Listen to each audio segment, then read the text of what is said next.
Good call, Altac.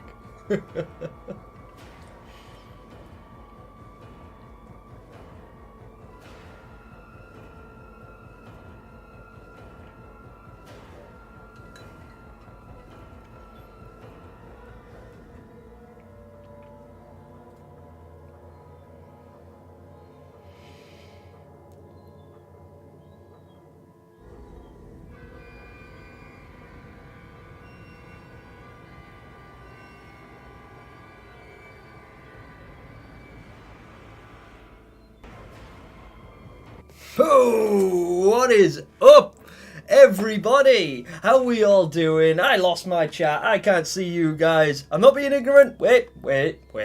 Wait for it. There you are. Alright, what is up, everybody? How you all doing? Welcome to the stream. Hello to my familiar faces. What's up, Cool Games? We've got members in the building as well. VIPs up here today.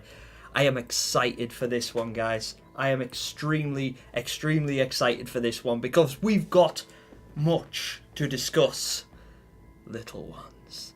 So welcome, foolish mortals, to another random live stream. How is everyone today? Hello, Altac, Friggy Monster, Just GKS, Liana Player 22. Hello there and welcome. How are you? Nightmare's in the building. What's up, Nightmare? Hi, Jack. Hi, Law. Hi, Max Young. Snowfall GT, I was on Do Not Disturb, don't you worry, so was I, until about 5 seconds ago. Hello Cure, Arama Danny, hi everyone, hello, what's up? I have got a beverage, and I have got a video to share with you all, and we're going to go through it frame by frame. Well, maybe not frame by frame, because that would take us hours. And I unfortunately have work tonight. I have work in 4 hours. So the stream may last for about 3.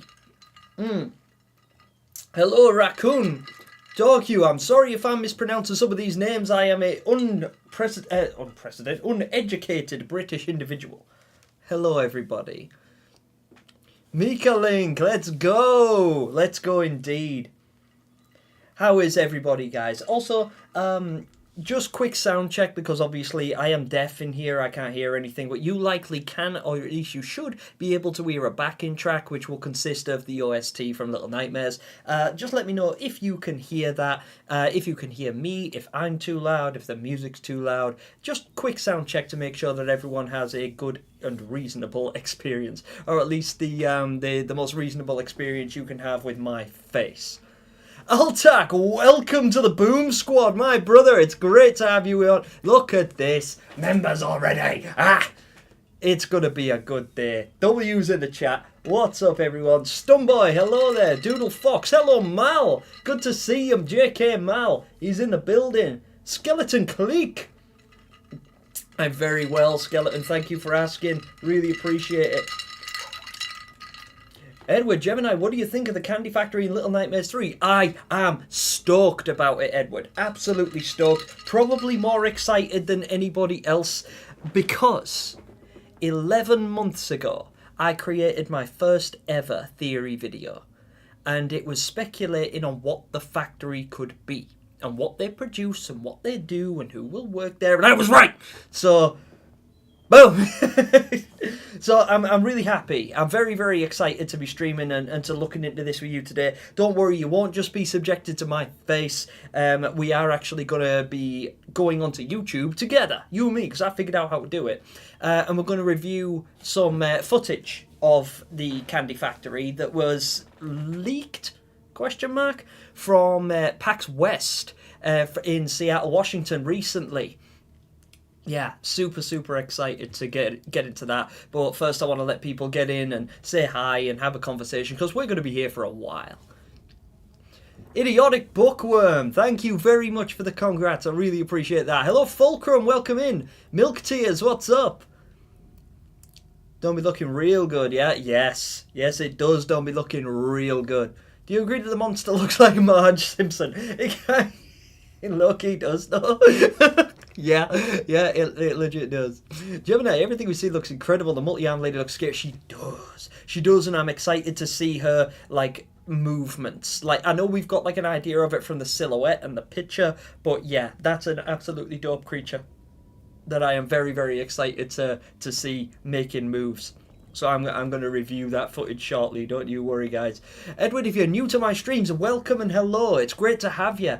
Don't worry, you won't just be subjected to my face and my annoying voice for the rest of this stream. We are going to review the factory footage, and we're going to have a look at some of the gameplay and see if we can spot anything. And we're going to do a little bit of theorising together, because we've got a blank page and a clear horizon, so why not do a little theorising?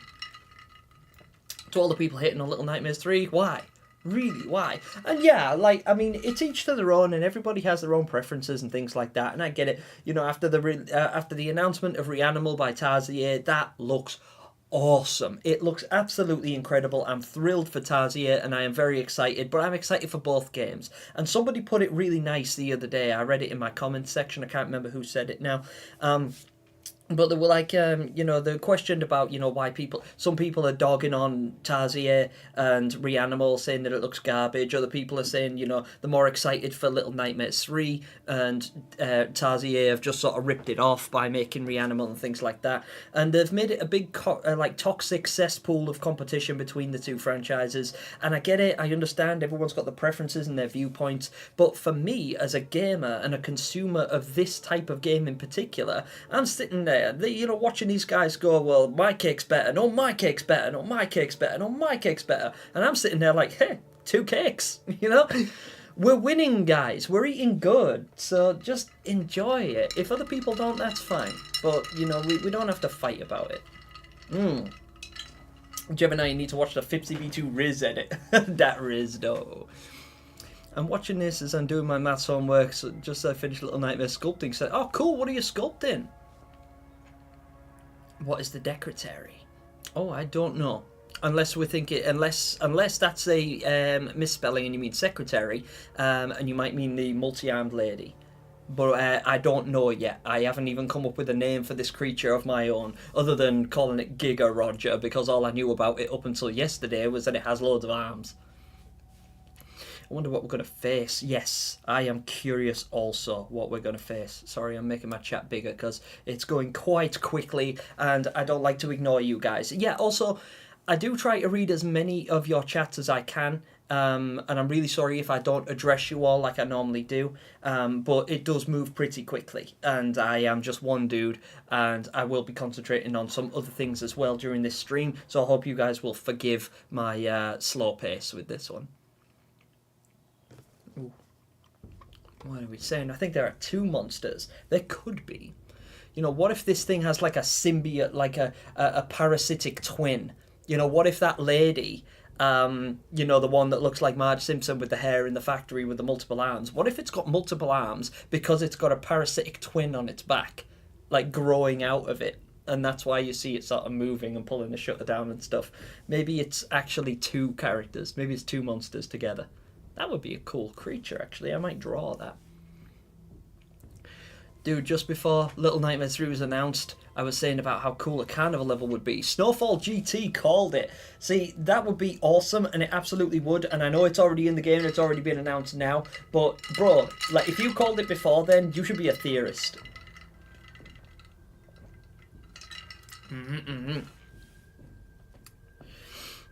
Could only stop in for a second. I'm at the movies. Busboy, that's totally cool. I think you said it was your youngest brother's birthday today, and I totally get it. That's absolutely fine. My priorities would be with family as well. I really hope you enjoy the movie. I've heard really good things about it, so hopefully you'll enjoy it. Thank you for stopping by and saying hello. And if you've already gone and you're catching this later, thanks for stopping in. I really appreciate you. Hello, don't worry, it's horrible. Still don't know the main boss for the carnival. Yeah, that's true, we do not. Like, we have sneaking suspicions and we have reason to believe it could be the man in the purple suit. People have speculated that it could be a clown type of enemy. I think that it could be some kind of circus performer, but I haven't made any real conscious decisions just yet. I've been more concentrating on the candy factory and so on. Yeah, Mal, I'm also like team Little Nightmares, but to me, I am team gaming. Like I am team enjoy it. It's happening anyway. So I will be playing both games. I will be enjoying them, and I will not be offering a critique that draws parallels between the two, because they couldn't be more outward, or at least more outspoken in the fact that these games are not related outside of the art style and the developer. They are separate universes. They are like emphatic about this is new, these are different, it's very separate, like keep it that way.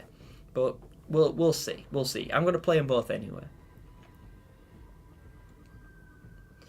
Dude, you just made my day, by the way. I just went down a dark rabbit hole. Well, I hope you find your way out.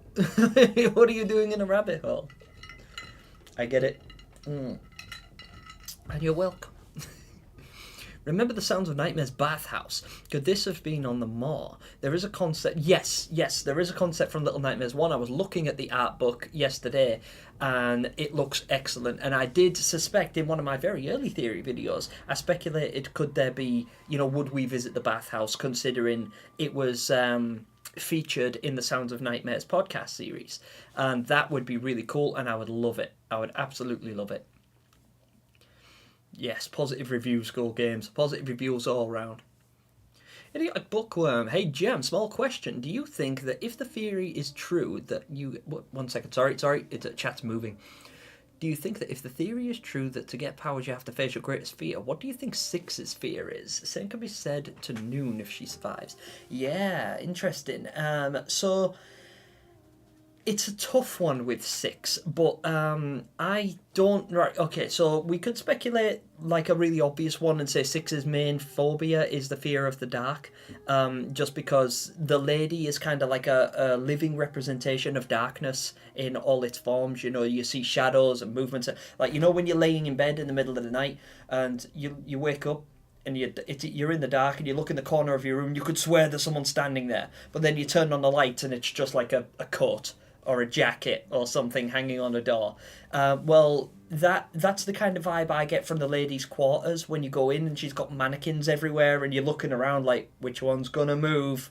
I know one of them's gonna move, and then you don't feel right again until you get back in the light.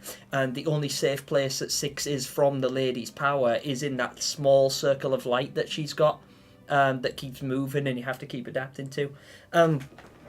That, or it could be like a parallel, a paradox saying, Six's true fear is like authority or being a prisoner, or something like that, and the fact that because the lady is also known as the governess, and a governess is a name that's given to people, particularly women, well, only women. Governess is given to women who work in like orphanages and things like that, who are in charge of large groups of children and are in charge of things like discipline and well, everything really, because they're the governors, they're the big boss, they're in charge.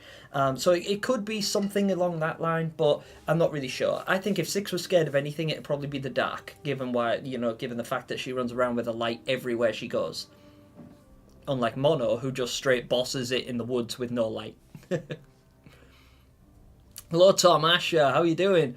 Lobster Monster, hello. Lobster Monster, sorry. I said lobster, silly me. Hello there, how are you? What demo do you think we'll get to play? The Necropolis, the Factory, or both, or none? I think if they do give us a demo, it might be something slightly different. It's probably going to be the Factory. It's tough to say, Altac, really, because I think people would be more hyped to play the Factory demo, but I don't know if it's quite as polished as the Necropolis demo would be, because the Necropolis strikes me as it's going to be an early stage in the game. And it seems to be the one that they've put the most work into as far as like linear time goes. So it's hard to say what they will actually give us. I'm not 100% on that. I personally hope it's the Factory. I really hope it's the Candy Factory, because I'm super excited to play that. I just am. After all the research I did on the theory way back when, I really want to be able to draw some comparisons between what I think is fact and what is actual fact. But none of that will be confirmed until I get to play. So I really hope that it's the Factory. But I hope more than anything that it's a completely new area. I hope it's a demo for the Carnival. I doubt that, though. Calling it now, George's April Fool's theory is true. It probably is. Yes, no doubt, Reanimal is going to be a great game. Absolutely fantastic. And again, I apologise, you guys that are just coming in and saying hi to me. I'm really sorry if I'm way behind on chat. Chat goes quite quick and I like to read them all, so if I don't address you or I don't get your question or if I miss your theory or anything like that, I do apologise. I'm not trying to be a douche or be ignorant or anything like that. It's just, it goes a bit too quick for me. Ooh, fulcrum. Idea. Factory workers work for years earning their pay until they have enough to retire. They become the elite of society and can go on vacations. Perhaps a vacation to them all. Very, very astute observation, and I love it. I absolutely love that, and I hope that's a thing. That is absolutely brilliant. What a good idea. What a good idea.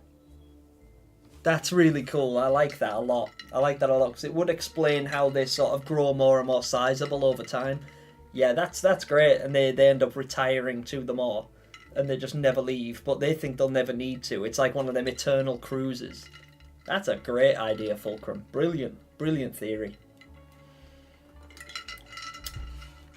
Clown will be terrifying if it comes. I agree, Darlene. I absolutely agree. I think clowns are scary anyway. Like, the general aesthetic of clowns is a really frightening concept for most people, particularly these days.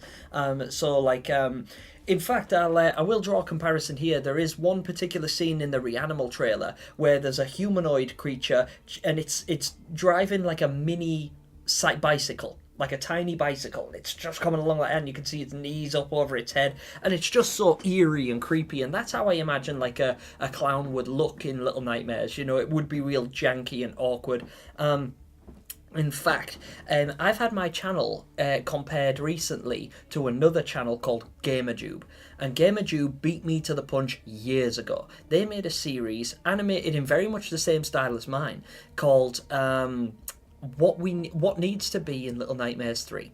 And they came up with about 24 different like monster and level and character concepts that could be in Little Nightmares 3. And one of them was a clown. And it looked great, and they've done a fantastic job. I actually binged watched the whole series because somebody brought it up with me, and they were like, "Oh, this is a lot like GamerJube," and I was like, "Who's GamerJube?" And I went on, and they're a big channel. They've got like the better part of 300,000 subscribers, and they're really excellent. They don't cover Little Nightmares anymore though. It's all been Five Nights at Freddy's concepts recently, which is great. It's all good and well, and Five Nights at Freddy's is legendary, especially in YouTube gaming spheres.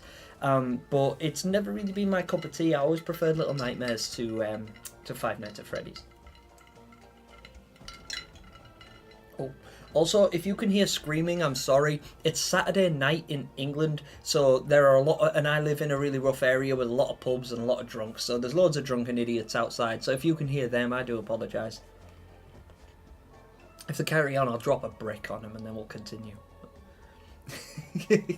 I wouldn't, YouTube. I would not do that. Not live. Hey, I'm doing good, thanks. How are you? I am very well, thank you. Man in the tent got to be something. We could suspect. So, Dog Hugh, I'm sorry. I'm so sorry if I'm saying your name wrong, but it looks like Dog Hugh to me, so that's what I'm going to say. Yes, now, I said this in the last live stream. It absolutely could be a character that is very, very intrinsically linked to the game. It could be the main enemy of the circus or the carnival area, but it could also be a red herring. Bear this in mind.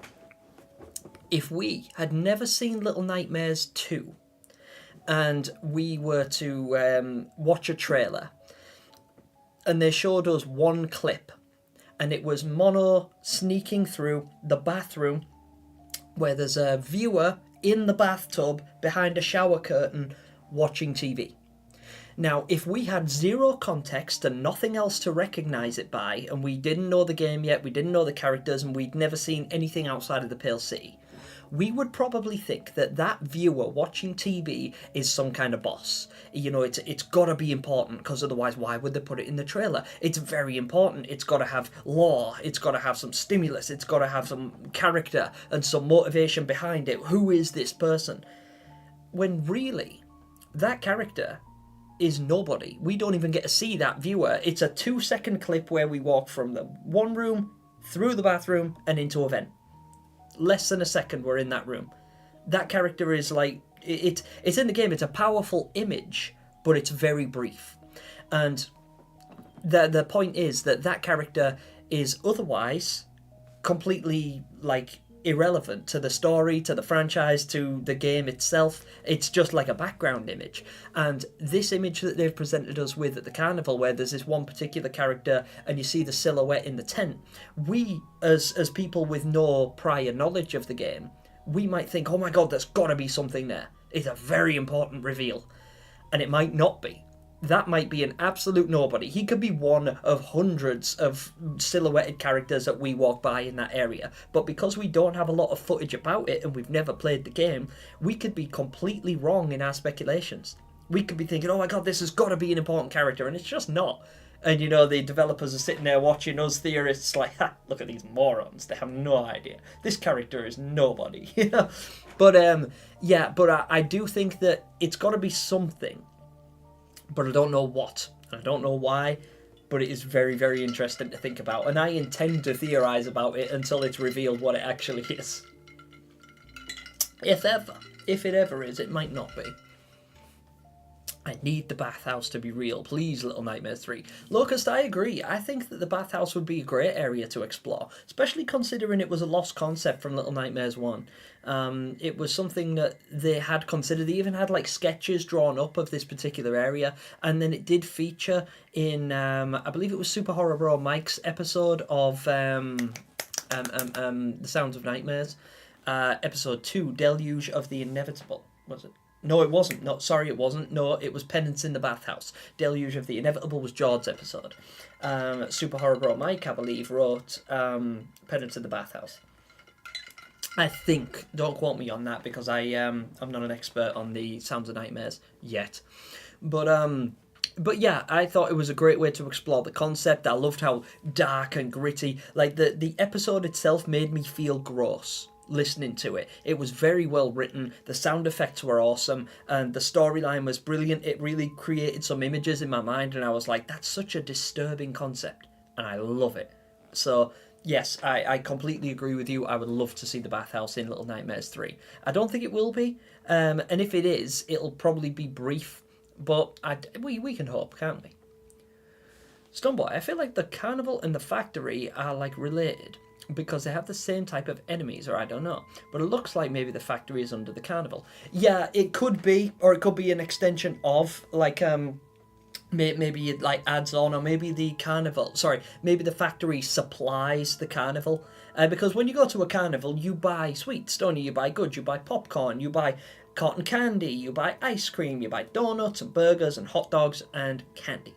And it could be that that's a place that they go and they're because I've noticed there's a lot of packaging as well. I said this in the Candyland Theory video that I made 11 months ago. There was a couple of parts where you can just see the edge of what looks like packaging for candy, like boxes that you would serve stacks of popcorn in, that people carry around theatres and things like that, or an auditorium.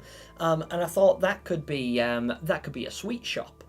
And that got me thinking, well, maybe if it's a sweet shop and they've got like a factory in the back where they make the candy, because when I did the research for the Candyland Theory, when I was making it, I went to a candy factory and I walked around it with the staff and I asked them how they make it and what they do and what the stuff is called and how you pronounce it, so that I could like make at least a reasonably comprehensive delivery. And it was fascinating, but funnily enough, the candy factory was relatively small, the one that I went to, and it was like a quick 20-minute walk around where they talked me through, and then at the end of it, you came out into a store, and the store sold the candy that they were making. And I was like, I wonder if when we leave that, like either when we go into the candy factory or when we leave the candy factory in Little Nightmares 3, could it be attached to a candy store or a vendor of some description where, they're selling these lollipops and sweets and candy apples and things like that we've seen, as is evident from the gameplay trailer that we will be getting into shortly. I just thought it was curious and it would be fun. Gemini, what chapter are you excited for about? All of them. Skylar, I am absolutely... Your name is awesome, by the way. Skylar, the Protogen Wolf Bat Thing. Excellent name. And I'm excited for all of them. I think at the moment I'm most excited for the factory. I think that's the one that's drawing me in the most because it's so new. But I'm also very, very curious about the carnival because we don't know anything about it. Or at least we know very little. We know the least about it, I think, because we've seen very little gameplay with regard to the carnival. The factory, we have like about 5 or 6 minutes worth of gameplay, and the necropolis, we have over 15 minutes worth of gameplay. So we have a pretty decent understanding of them too. So I think I'm probably the most excited for the carnival from a theorizing perspective. From a gameplay perspective. But from a theorizing perspective, I'm leaning more towards the factory just because I feel like there's a little bit more lore there. I thought this earlier on as well, because in my... sorry I keep referencing this theory video, guys. It's because it was the first one I ever made, and with them confirming that it was at least in part correct, I'm super hype about it. But I speculated that Otto, from the Sounds of Nightmares, might be the main enemy in the Candy Factory. And so far, it looks like I was wrong about that part, because the enemy is female, and Otto is not, clearly. So, if she's female, could she be Cece? And the reason she runs the candy factory, and the links between her running a candy factory and Otto saying "sweets for my sweet" and offering noon hard candies at the end of every therapy session, could that be a link that we're missing? You know, could Cece have been taken to the nowhere by the ferryman, grown up there, and ended up running the candy factory and becoming the lady who runs it, whatever she's called? I don't know what the enemy's name is yet, but that could be a cool concept, couldn't it? If it turned out that Cece was the person running the candy factory and not Otto, like I first suspected. She could be so cool. Imagine her using all her arms to multitask or crawling on all eight. Yeah, see, I imagined that. GKS, I was thinking, because at first I thought, because before I'd seen her in person, well, not in person, but when I'd just seen the silhouette and she had lots of arms, but I couldn't see her outfit, I suspected that maybe she was like a line worker. You know, like in factories, you get people working on conveyors, and they're just constantly pulling levers and pushing stamps and pressing buttons and moving boxes, just repetitive movements over and over. And I thought that would be made a lot easier if you had a bunch of arms. But it turns out she's not that character. That's not her role. That's not what she does. Because she has these big, huge guys that are hanging from the conveyors that do those jobs. You see the big fat dudes pulling down the levers, pushing the buttons, and working on the conveyor belts and stuff. And she seems to be in charge. Like, she seems to be running the show. She seems like the big boss. So I highly doubt she's going to be the one getting multiple hands dirty, pulling levers, pushing buttons, and opening boxes and such. So curious. I don't know what her role is, or I don't know why she's got so many arms and why it would benefit her, unless she strictly uses the pipes to travel through the factory. Because the big guys who work there, they're not walking around, are they? They're being carried on those big cranes, like, you know, the conveyors there, it looks like. Because George speculated when we first seen that clip that this factory was making guests. But it turns out, well, at least I think it turns out that that was incorrect, because the guests, or at least these characters that resemble guests, the big heavy set guys, they work there. And they are animate, and they can, you know, they function. I mean, don't get me wrong, he might be right. The factory could be making the guest characters to work in the factory. Like, that could be it could be like an endless line of production, like the machine that makes it a self-replicating machine, as it were, or a self-improving machine. But I don't know. Yes, Jack, I agree. I think Noon's story would be awesome to cover. Seems like the ogres reside, but yeah, they do look like ogres, actually. Saurian bot, no, 10 minutes late. No, don't worry, I am miles behind anyway. You know how it be. I'm really glad you managed to catch the stream, though. Yeah, very, very happy to see you here, Saurian. Yes, both day one pre-orders, absolutely cool. Totally agree. Indeed, love having you stream today. Oh, thank you, Notorious Base. By the way, you guys, the Notorious Base is not only a channel member and a legendary guy, but he's also my friend. And he's also an extremely good YouTuber. He plays, though, not Little Nightmares, he plays Resident Evil. But he plays it like a god. Like, I call him bulletproof, because the guy literally focuses entirely on not getting hit. He plays Resident Evil games on the hardest difficulty with a whole bunch of handicaps, and he doesn't take damage. And it's like impossible to hurt the guy. I like actively throw him challenges, and he's just like, no, you know, I could do that. And he does. He takes them on, and he does it live. And like, if you haven't checked him out and you like Resident Evil, please do, because he's worth looking at. Honestly, I'm not even just saying it because he's a member. It means the world to me that he's a member, but I'm actually a fan of his as well. So it'd be great if you get to check him out. If you do, pop over and say hi. And if you do, tell him I sent you. Six's fear of growing up. Yes, see, I like that, Fulcrum. Yeah, I was thinking something along those lines. I was trying to articulate it, but I couldn't really think of how to put it. But yeah, it could actually resemble, the lady could resemble Six's fear of growing up.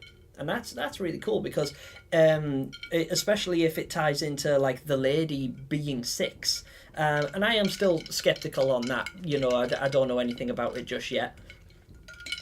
Or I don't think it's. I don't think there's enough evidence to support it, at least from my perspective and from the research I've done. But if the theory was true, this would certainly help to back it up and stand as some serving evidence and some subsidiary for it. Is if Six has a fear of growing up, and the lady is trying to remain young, and that's why she hates her appearance, because she doesn't want to grow old. And that's why she hides behind the mask of a geisha to mask her age, so that she doesn't look at her face and see the wrinkles or whatever, like she saw in the Runaway Kids DLC. Whoa. By the time Gemini's reads this, it'll probably be 8 minutes after I typed it. Yes, it probably will. I'm sorry, I just skipped like a whole bunch of chat. But hello to everybody that's here. Hello Glunk, hello Nightmare, hello Gnome. Hello everyone. Mato, welcome.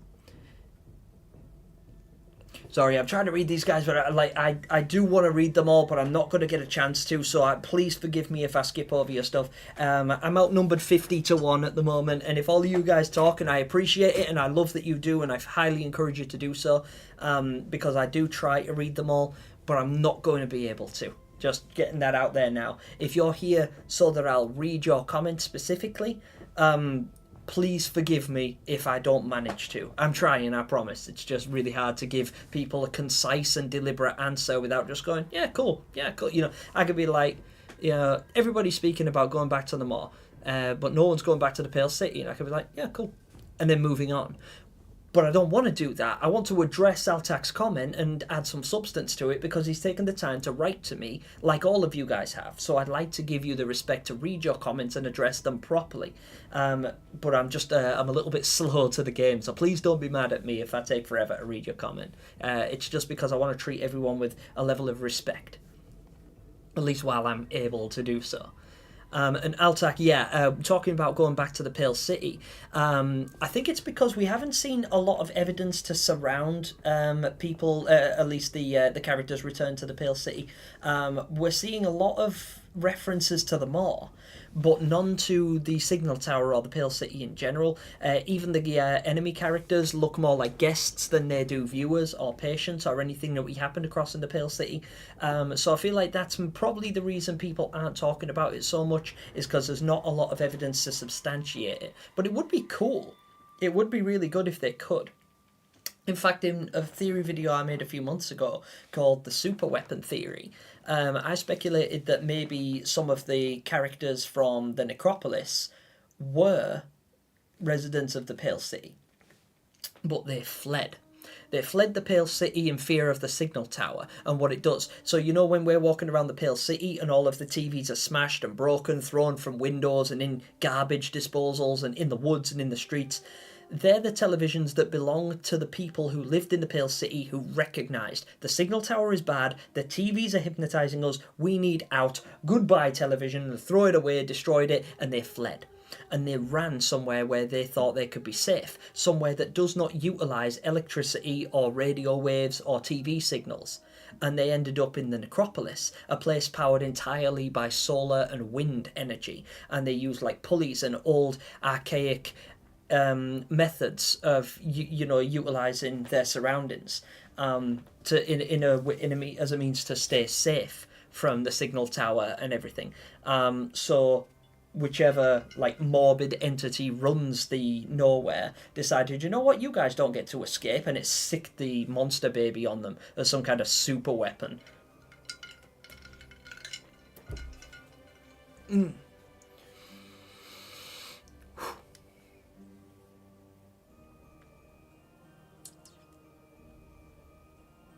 Sorry, I'm scan reading now because I can read these faster this way. Because some of you guys are just saying hi to each other and all that, and that's absolutely fine. Please interact with each other. I love this community. I love the fact that you guys all talk to each other and communicate and everything. It's really wholesome and heartwarming to see you guys like all coming together like this. Osama, hello there. Hello and welcome. Chaos. I don't like the necropolis that much. Excited for the rest. I was skeptical about the necropolis because of the colour palette, but as soon as I saw the gameplay, I was like, no, this works. This absolutely works. It did give off a different vibe, and I think it was a little bit risque for Little Nightmares 3 and Bandai to open with the necropolis being the primary focus of their trailer and their reveal, because it was so different, or at least it looked so different initially. But now that I'm glad I went into it with an open mind, because it seems that any misconceptions I had about them changing the colour palette and like missing the mark as far as replicating Little Nightmares style goes, they didn't. They landed. They absolutely landed. Supermassive are being so faithful to the franchise we love. Yes, I agree. And I have to eat a little bit of crow with that, because I was never keen on Supermassive to a point where I actually not spoke out. I didn't like diss them or write a diss track or anything like that. But people question me about, do I like Supermassive's games? And I do, but I had a few criticisms about them.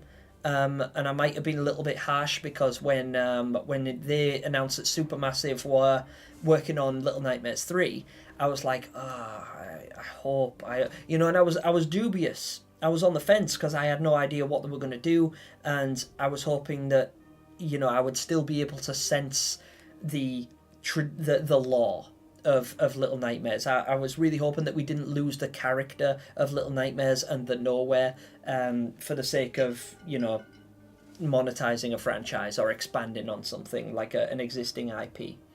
But no, I was wrong, because they are doing a fantastic job. Every area I've seen at the moment is absolute gold. The characters are brilliant. The monsters that I've seen look fantastic. And even the sound design, at least a little bit that I've been able to get. Like, I love the track for the Friendship trailer. I think that's excellent. And I actually heard Low and Alone's voice as well the other day. Their voices are slightly different to Six and Mono's, which is cool. So I'm excited to hear how they communicate with each other as well. Because in the initial gameplay trailer, I think they just reused Mono and Six's voices, and then dubbed over the top, because the voices weren't finalised at that point. But again, I'm going back quite a long time now. I'm going back probably like 8 months. It's since been updated considerably.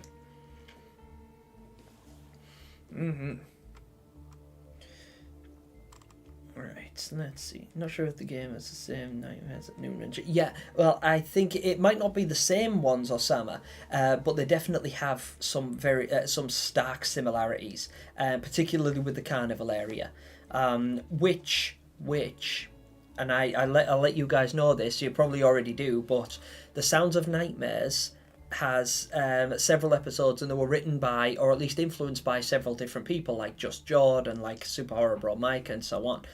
But Supermassive Games wrote one episode as well. The guys that are creating Little Nightmares 3 wrote an episode of Little Nightmares of Sounds of Nightmares, and that episode was the one featuring the carnival. So it stands to reason that they are in fact the same carnival, and we'll be able to draw some parallels between the two when we actually get to see it. And that might also be why the carnival is the area they've showed us the least out of the 3 that have been revealed. Because we've got tons of Necropolis gameplay, we've got a little bit of factory, and we have practically nothing surrounding the carnival. Or do we? Because we hear a lot about the carnival if we listen to the Sounds of Nightmares podcast, because there's an entire episode featured in it, and it's extremely descriptive to a point where it gives us characters, it gives us scenery, it gives us enemy designs and things like that. So maybe we know more about the carnival than we think we do, because we haven't had a visual aid just yet. So curious. Gemini, do you think there's a chapter or 2 being worked on in the background? Yes, I absolutely do. Gunnar. I really do. I think that there is a lot that we haven't seen. I think that this will go above and beyond our expectations. Ethereal. MSM Ethereal Ace. I think there is 4 areas in total. Maybe. I think there's more. I think there'll be more. I think they might give us 5 or maybe 6, because Little Nightmares 2 had 4 areas. I think we had the wilderness, the school, the hospital, the Pale City, and then the signal tower at the end, which is technically still Pale City, but it's but it did strike me as different. So it's like 4.5 areas. So I feel like they want to expand on that.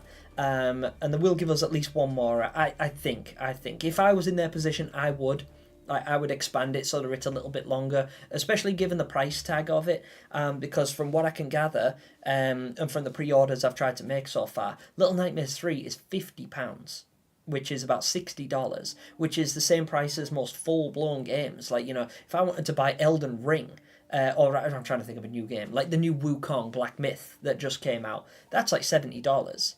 And so is Little Nightmares 3. But Wukong, Black Myth, according to my friend who's playing it at the moment, takes around 30 hours to complete. But you can do a Little Nightmares game in about 5. So it brings into question, like, what are you paying for? How much are they going to give us for our money, sort of thing? Because I think they can be comfortable and safe in the knowledge that we're going to buy it. Like, if the game was an hour-long DLC, I'd buy it. It's going to sell. But it's whether or not people think it was worth buying after it's complete. And after everything's all said and done. Also, I just knocked my camera slightly. Sorry about that, dudes. But yeah, so possibly. Okay.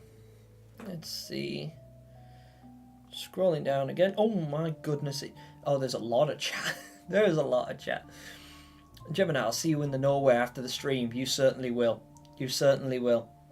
Or I'll see you. Pepper Bag Entertainment. If I was in the nowhere, I would be exactly like 6, not gonna lie. Yeah, I probably would. I think I'd eat everyone. Ubi, I love how the Necropolis looks, to be honest. Stands out between all the dark and gloomy areas from the rest of the games. Yeah, it is a nice change, isn't it? Like, the palette was jarring at first, but honestly, I think it's good. I think it's nice that we get to see a day-night cycle, because outside of leaving the moor and seeing the sunrise, that was the closest thing we got to a palette swap, or a palette change at least. So having a day-night cycle, like, specifically involved that we get to play through and interact with, I think it's really cool. I've got a lot of high hopes for the Necropolis area. Red Scarf Dreamer. I saw this one theory that talked about a suitcase room that was seen in a Little Nightmares 3 trailer. I think someone said that's where Six got the suitcase she showed up in. Potentially, yeah. And I think the room that you're talking about is, it was featured in the new Friendship trailer, where it looks like it's on a train or a boat or something. It's like a mode of transportation, and there's stacks and stacks of large suitcases, some of which resemble the ones that Six was in. And also, it looks like in the Necropolis gameplay trailer, you can see what appears to be a beached ship, like a crashed vessel of some description. And then on the way from that area across the desert to the Necropolis, you happen across other suitcases on the way, and even a deceased guest on the ground too, which brings into question, is it a boat, and is it the one that ferries people to the moor? Is that something that we can draw links between? But it's tough to say. But yeah, that it could absolutely be where Six gets her suitcase. It might even be the same room at the end of it. There is actually, funnily enough, there's a picture of the Maw in that very room. If you look, it's just in the top right above the seat where Lorne sits while she waits for Law to wake. Liana Player 22 says, "Hey Gemini, what do you think would be Law and Alon's fear? My fear is being bullied. I sadly tend to lash out when somebody tries to bully me."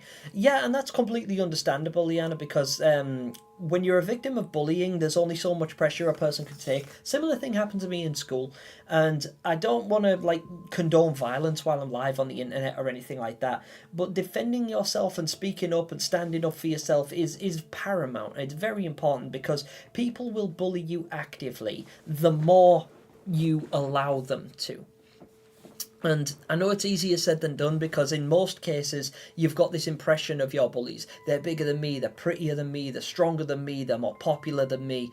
They've just got everything, haven't they? And you don't get anything, and it's like, well, that's not very fair. But the reason you haven't got anything is because you allow them to take it from you. And you don't realise you're doing it. It's subtle and subconscious, but it's the kind of thing where if you just sit on your morals and make up excuses for why you're not fighting back, it will continue to happen. Because you're continuing to let it. Sometimes, I'm not saying lash out and hurt somebody, but I'm saying people have weaknesses. They're bullying you because they see weakness in you and they can spot things, they can see things, and they'll be like, oh, I don't like their hair, I don't like their attitude, I don't like their skin colour, their sexual orientation, the way they dress, the way they talk, just the people they surround themselves. They'll find any excuse. But the truth is, every single person on the face of the earth has those weaknesses, and you have things that you can draw from as well. I bet you look at some of those people and think, God, they're ugly. But you're too nice to point it out, and if you did, you worry that they would attack you or cause you problems and things like that. And anyway, sorry. So the whole anti-bullying campaign. God, I don't like bullying. It frustrates me. It's one of the main reasons I got into martial arts, actually, and now I'm like a semi-pro fighter and I can hand myself in the cage, have on several occasions, but I was a victim for a very long time, and it wasn't until I started fighting back that people started to treat me with a bit of respect. So yeah, I'm not saying hurt people, I'm saying stand up for yourself and utilise reasonable force. Try and be the smartest person in the room rather than the toughest, because usually the loudest person in the room is the weakest. 6. Not 6. Alone, I believe, has a fear of being alone, exactly as her namesake states. I think that the reason she clings to Law and never really leaves his side is because she's afraid to. I think she don't, and I feel like Law's biggest fear is being a coward. I think he's afraid of being recognised as weak and cowardly, and that's why the moniker that he adopts is like a superhero, isn't it? He has a weapon, he has a cape, he has a mask. He looks like a kid would dress as a superhero. If I asked my 5-year-old nephew to make a superhero outfit, that's pretty much what he'd do. He'd go into the bathroom, he'd get a towel, he'd make it into a cape, he'd pick up a toy and he'd call it a weapon. It wouldn't matter what it was. It could be a broomstick, but to him it would be a weapon. And he'd don a mask of some description to hide his face. And it would probably make him feel more brave. And I think that's what Law does. I think Law feels like he has to be the hero to protect and care for his friend. And Alone, she has to stick by his side and look after him, be with him all the time, following him around like a little lost puppy, because she's scared of what would happen if she didn't. How would she cope if she was alone? But just something to consider. That's what I think anyway. But again, without knowing too much about these characters other than the subtle interactions we've seen in the trailers, I don't know much yet. But they're just my thoughts for the moment. Edward, the Necropolis threw me off because of the architecture and design, but the Candy Factory looks a lot more like the mall. Yeah, the Necropolis looks ancient, doesn't it? It looks like you'd be forgiven for looking at the Necropolis and thinking, this game must be set hundreds of years in the past, or something like that. And then you see the factory and you're like, oh no, the time frames add up. And it's curious, but yeah, you're right. The Candy Factory does look a lot like the mall, to a point where even the layout of the levels is very similar. I saw somebody in the Discord recently drawing similarities between the first area I'll point it out. Actually, I will get into this trailer, guys. I know I said that an hour ago when we started, but I am gonna take a very very short break in a minute, and then bring up the clips of the Candy Factory so that we can watch some of the gameplay, and get to speculating, pointing out some observations and such.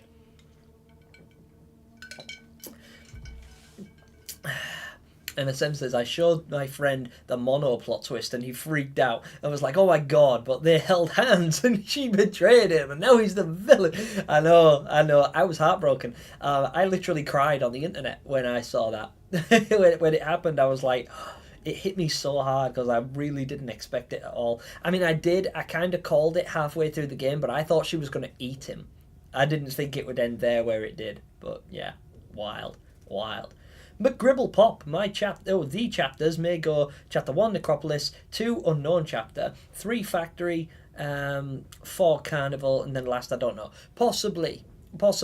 I think we all suspect that the Necropolis will be the first chapter, but again, that could be a curveball, we don't know. But given how flushed out it is, and how prevalent the monster baby is in the nowhere, it does stand to reason that the Necropolis would be the first area for sure. I don't know what will come first out of the Carnival or the Factory, though. I suppose it depends. I know they're linked. I know you'll go into one from the other, but I don't know which order it'll be in. Crazy YouTuber, I was more excited for the Necropolis, but when I realised the Carnival is a floating ship, I changed my mind to the Carnival immediately. I hope there's... Yeah, I do. I hope so as well, because the aesthetic of the Carnival, it's got like a nautical theme to it, doesn't it? Which is another thing that makes me think that it might be linked to the Moor in one way or another. Yeah, I'm not sure, but it looks cool. Me excited for Reanimal Game 2 because Tarsier Studio. Yeah, exactly. And nobody does Tarsier better than Tarsier, right? The Reanimal game looks absolutely dope and really scary. It's got such a haunting atmosphere, and the sound design in that game. Oh my god, it's chef's kiss. Oof, beautiful. Okay, what we saying? Do you think there will be a looming presence villain like the lady, Thin Man, always there? I hope so. Because, well, I hope so, and I think it'll be something to do with the mirrors, but I don't know what is in them. I hope it's the Ferryman. That would be cool. I don't think it will be. I do feel like he'll have some kind of presence in the game, or at least a cameo appearance or something, but I am not sure. I have no idea. But I think if there was like a lingering enemy, it's got to be whatever's lurking in the mirrors, but I don't think that's been revealed to us yet, and it probably won't until the release date is announced.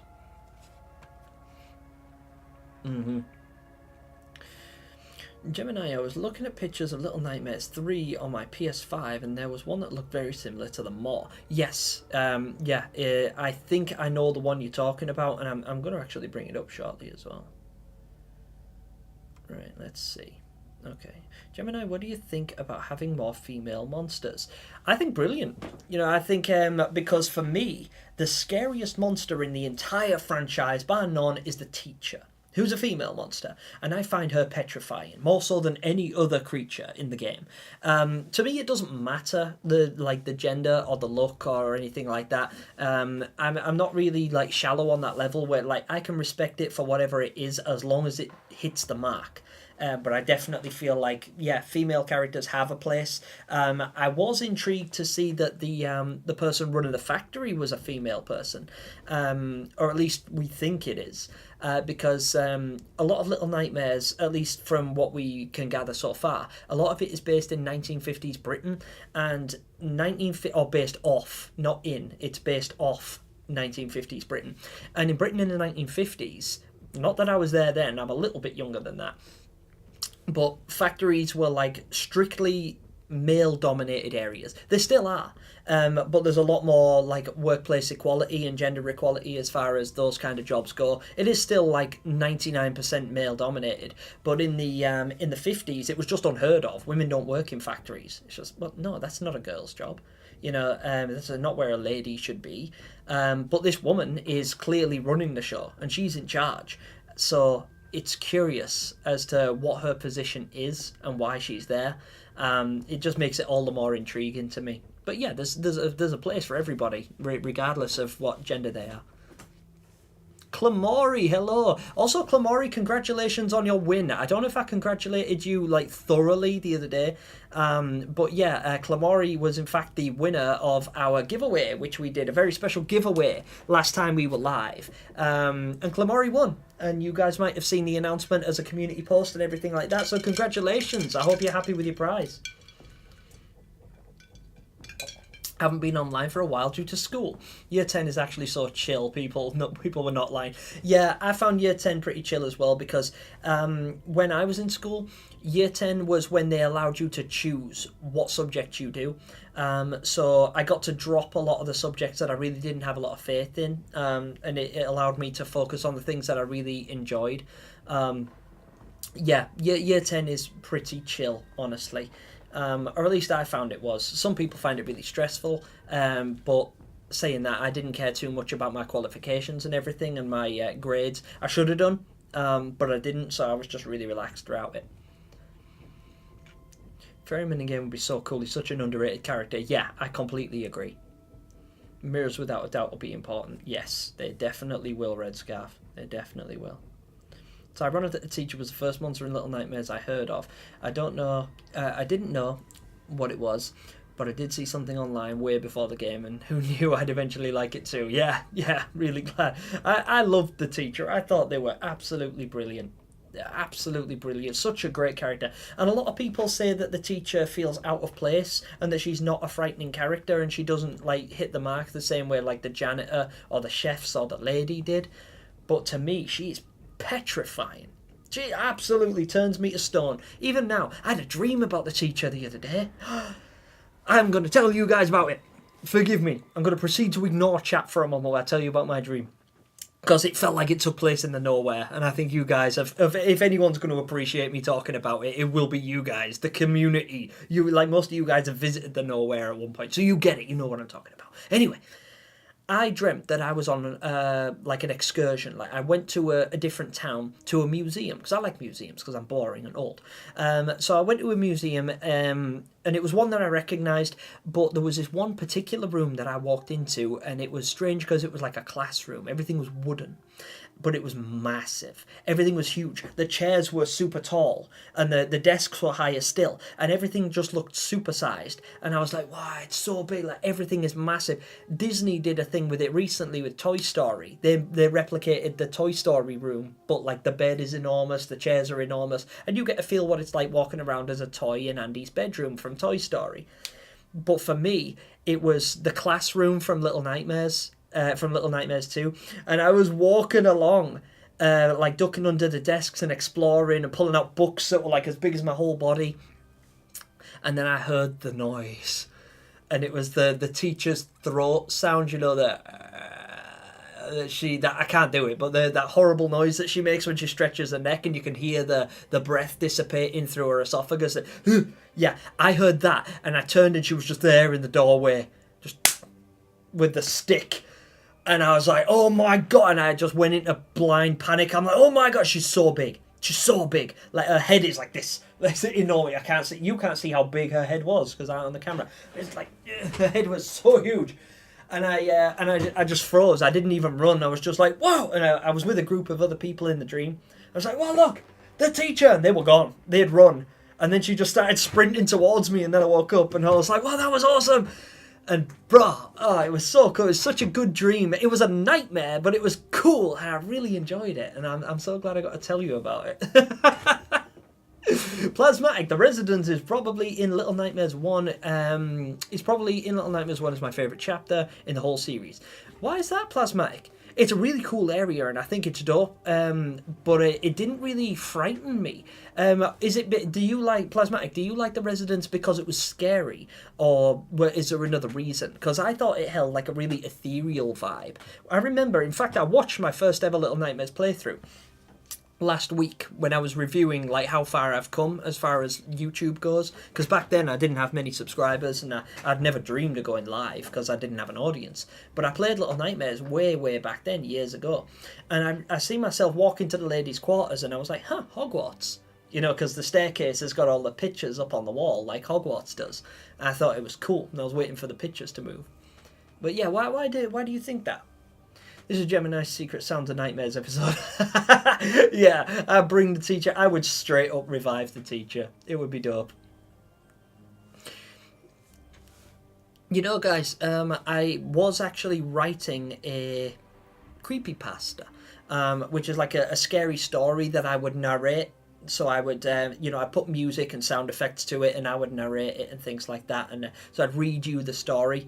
And I was making that for a little while. I was making that alongside my speculative DLC series, but people seem to like the idea of the speculative DLC way more than the idea of me reading the creepypasta. So I just abandoned that project, not altogether, but I put it to one side, and now whenever I get time, I work on other projects. I work on theory videos and I work on the speculative DLC because they're the most popular videos on my channel. Yeah, also thank you guys, because my chapter 3 of my speculative Little Nightmares 2 DLC video that I made, I worked really hard on. Really hard. I put a lot of thought and a lot of effort into it, and I was worried that it was going to bomb because it had taken so long for me to actually get round to it on account of stuff I've got going on in my real life at the moment.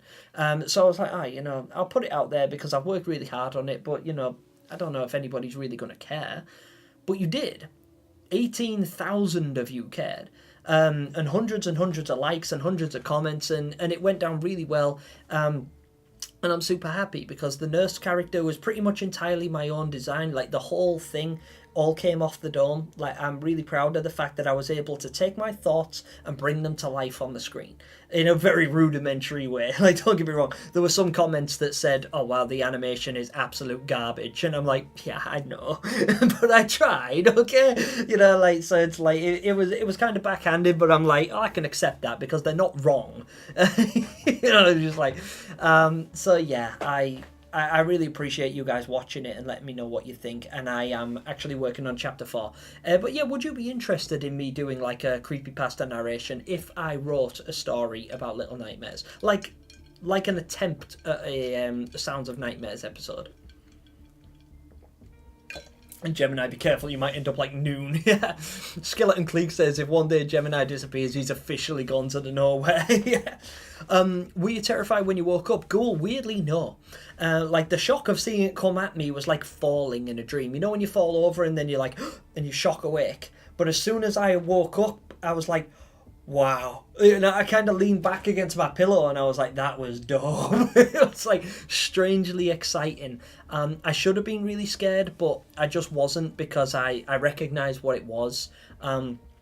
It wasn't the kind of dream where I couldn't tell it was a dream. Sometimes I have really vivid nightmares and I can't tell if they were real or not, and they haunt me and they're awful. But when I dream about Little Nightmares and I woke up, it was very obvious to me it was a dream. And then I was fascinated by the fact that my brain was able to put that together, and it was fun and it's exciting. I enjoyed it. I probably shouldn't have, but it was pretty dope. I know this is not related to Little Nightmares 3, but do you think that a Little Nightmares 4 could be themed around clocks? As the other games, they're themed around food, TVs, mirrors. It kind of makes sense. I mean, it could. It could because there is a lot of loop theories going around, isn't there? And there is a lot of emphasis on clocks in particular areas, like the mall. The mall has an entire room dedicated to clocks that the janitor chases you through.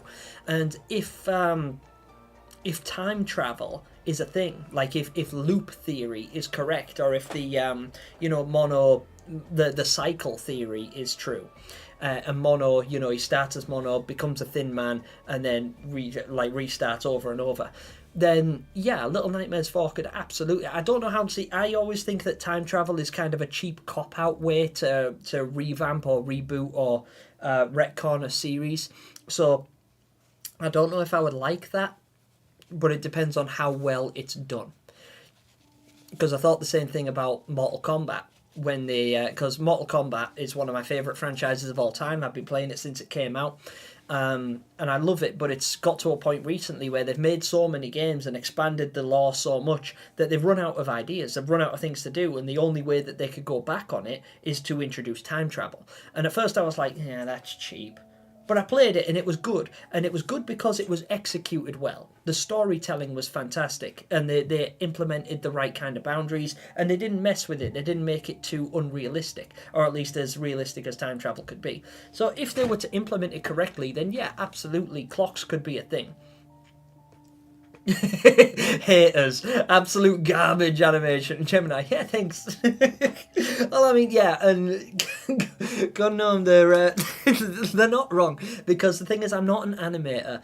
I learned to animate in the rudimentary style that I have, so that I could make these videos, so that I could create them without paying an animator, because animation, like, to pay an animator would cost a fortune, and I am not a rich person. I don't have a lot of money. I work hard, I work a lot of jobs, and I put in a lot of hours, but all of my money is spoken for.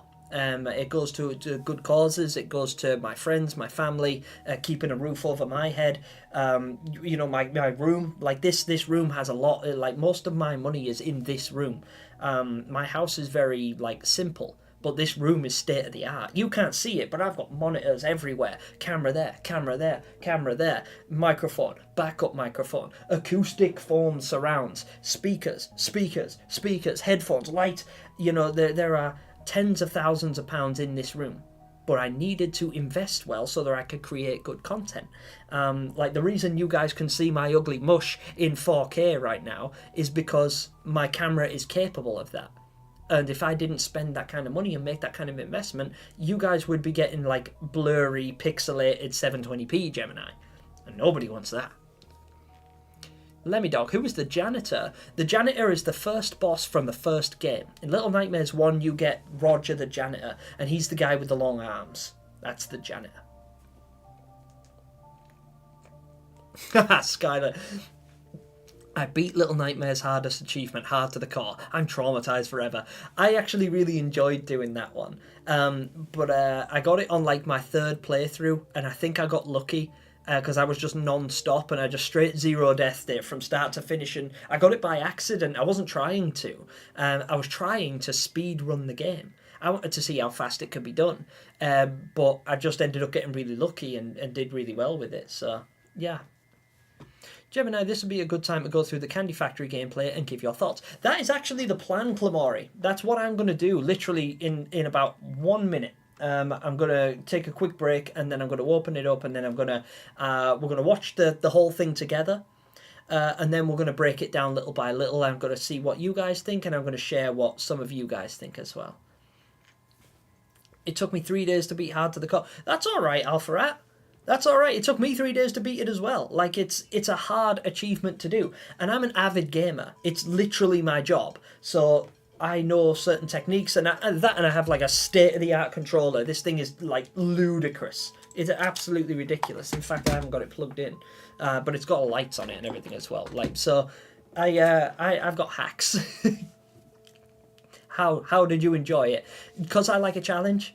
I like things that are difficult, and I like it when I like doing things. It's the same reason that I like martial arts, and I was able to compete at the level I was able to, because I like doing things that people tell me I can't do. I like doing things that, like, you know, accomplishing stuff that people tell me is impossible. So when people had put, you know, my master instructor at the Martial Arts Academy would put me in the ring with a 6-foot paratrooper called Daryl and be like, right, I want you to beat Daryl in a fight. You know, everyone's like, call the fight off. You're never going to beat him. It's never going to happen. He's going to kill you. And I'm like, nah, I'll do it. I got this. I didn't. He beat the stuffing out of me. But, you know, it was humbling. But I like the. But, you know, imagine if I won. Shut up. Loud people. I'm so sorry if you guys are getting that, because I've got drunken idiots outside my house, and I'm very, very tempted to drop a brick out of the window, scare them away. And anyway. I had to sell my soul to get one flipping achievement. Did you sell it to the ferryman?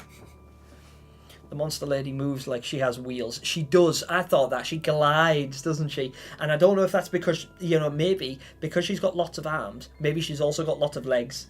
You know, maybe she's like a spider. That'd be awesome. Lemon Law, do you think there will be a secret mode where Lowe's bow shoots like a minigun? Yeah, unlockables. It's just like... Yeah, but what would Alone get? Would she get like a mace or something instead of a wrench? You know, plus 10 attack speed or something. We can't hear the drunkies. I'm glad, because they sound like morons. And they make all of us British people sound like morons. Because they're out there talking in what I call smack talk. And it's not smack talk like you guys in the USA, where you talk smack. I mean smack talk as in it sounds like they've been taking smack. So they're having a conversation out there. And it's going something like, yeah, and then they reply, and they know exactly what they're saying. You know, to them that is coherent English. To me, it's like, you're making us all look bad. Come on, you know, we're not all morons. Behave. Alone would get infinite knockback. Oh, Alone gets to dual wield wrenches. Ooh, I love that. Yeah, just like God of War. That'd be dope. Yes. Excellent. Alone with a Glock. Oh my days. Oh, that's so unreasonable. Lo, I have a theory. What if the male kills... Wait, what if the male kills the guest and gives the bones to the candy factory to make lollipops and gummies and stuff like that? Ooh. See, I didn't think of this. I wonder what the candy factory makes candy out of. Because, again, in my Candyland Theory video, this will be my last point, and then we will watch that trailer I was talking about. But if these guys are there, what did I say? Yeah, I said that they make candy out of like superheated sugar and liquid molasses, and they like bond it all together in a superheated brass kettle, and then they press it into molds, and then when it cools and hardens, it becomes hard candy like lollipops and stuff. That's how they actually make it. I watched it happen. It was cool. But yeah, that's it would be interesting, because we don't know where they get this stuff, or what it's made of, or why it's always red. So maybe they could be utilising some of the bones. In fact, I'll tell you what's absolutely awesome. And it's creepy, and I hope I don't put you guys off. So if you don't want... if you like jelly sweets, you know, soft candies, don't listen to this. I give you 1 second. And it's over. They make jelly, you know, jelly sweets, like Jelly Tots, Jelly Babies, Jelly Beans, all of that stuff. They make that out of a substance called keratin. And you know what keratin comes from? Crushed insect hide. Beetles, beetles with shells, any creature, any insect with a hard carapace has like an exoskeleton over the top made entirely of keratin. And when you crush it and mold it together and you compress it, it becomes like a gelatin substance. And if you extract all of the hard parts, you know, all of the gunge and the stuff you don't need, and just leave the soft, doughy protein in the middle, and then add a little bit of lemon flavouring or strawberry flavouring, you get jelly beans. And it's delicious. But that's how they make it. That's what it's made of. And maybe the concept of the candy factory is they're taking the guests and they're crushing their bones, extracting the keratin, and making jelly out of them. And then using that jelly as the liquid molasses to make their lollipops. So maybe... the notorious Base! You psychopath! Look at this guy! Love and Alone probably been on the mall with all the broken mirrors. I think Six will be a villain. I hope so. The Notorious Base, everyone. Thank you so much, my brother. What a guy. That's so kind of you, man. That is so kind of you. I'm going to tell my mum. I'm going to text my mum. I'm going to tell my mum for them. That's so kind of you, Base. And again, guys, the Notorious Base, for those of you guys just joining me, the Notorious Base is not only an incredible YouTuber and a content creator, but he's also a close friend of mine in real life. I consider him a friend. I hope he considers me a friend, because I'm a big fan of his. But that's really cool of you, Base. That's super, super kind. A very, very friendly person. But what a legend to support me and what I do. And to help my mum, because that's where that money goes. Like, this is not a charity stream. I don't want you guys to feel obliged to make any kind of donations or anything like that. You're more than welcome to. And thank you so much. I'm going to like it. I'm scrolling back up. I'm going to like it. Thank you, man. But yeah, if you guys don't know for some reason who the Notorious Base is, please check out his channel. Go over there and have a look. Watch some of his shorts as well, because that's the thing that me and him worked on together. And it's very similar to the Who Would Win or the Would You Rather series that I've got on my channel from Little Nightmares. I said his is based on the Resident Evil universe. Yeah, I could gush all day about the Notorious Base. He is such a legendary guy. Thank you so much, dude. You didn't have to do that. But I'm really glad you did, because it is going to a good cause, at least for me. Gemini, I think the factory is either the aftermath of the Maw. Yes, it could be. Yeah, I actually saw that. It might have been you, Ghoul. It might have been you that put that theory out there in my comment section last week. I think I saw that. Very curious. Very curious indeed. I do wonder if that's the case, but I'm not sure. And yes, Notorious Base, W Theory, W Guy. And yes, Six as a villain would be great. That's something I'd love to discuss with you, bro. Yes, friends always. My guy. My guy. Thank you, bro. Thank you. Alright then, guys. Here's what's going to happen. I am going to pause. I'm going to take a very quick break for like 1 or 2 minutes. I'm going to bring up the Candy Factory gameplay, and we're going to go through it together, if that's okay. What do you guys think? Is that W? Should we say that's what's happening? Because... when I do that, I won't be able to read all of your comments, at least for a while, but we're going to watch the trailer in its entirety together, and I'll try and be quite quiet about it, and then we'll do a bit more theorizing, because we'll have more context, especially for those of you guys that haven't seen it. And I'm going to try and point out some things that you guys might not have noticed. And you guys, please feel free to type to type up any observations that you have that you think I might have missed. But for now, I am going to drop out. Thank you, Ghoul. I appreciate your kind words. People that are talking about Mama Gemini, thank you.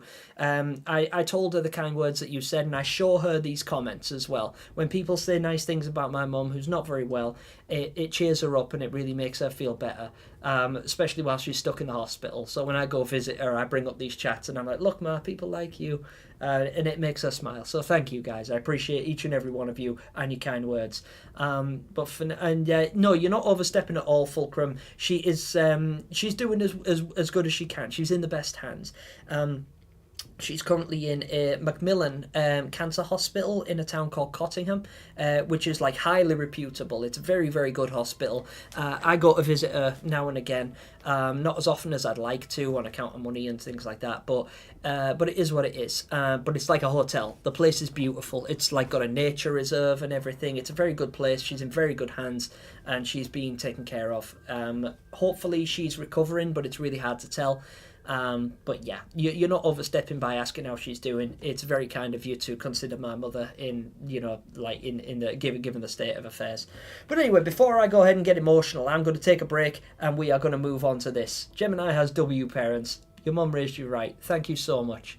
Thanks, everybody. Sorry. Okay, so I'm going to stop boring you with my emotions now, and let's roll. 2 minutes, guys. I'll be right back.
Okay, right.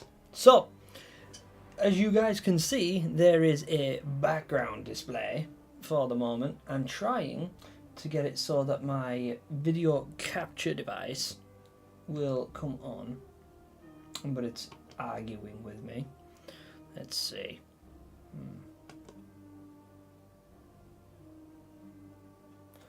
Let me just have a fiddle with this. Move upwards. Play capture, video capture, and video capture. There I am. Ha! There he is. Okay. And now why is that there? Oh yeah, because I've got background on, so that can go off. This can go on. Aha! Success! Yay! Professional YouTuber. Professional YouTuber, guys. Round of applause. Professional YouTuber.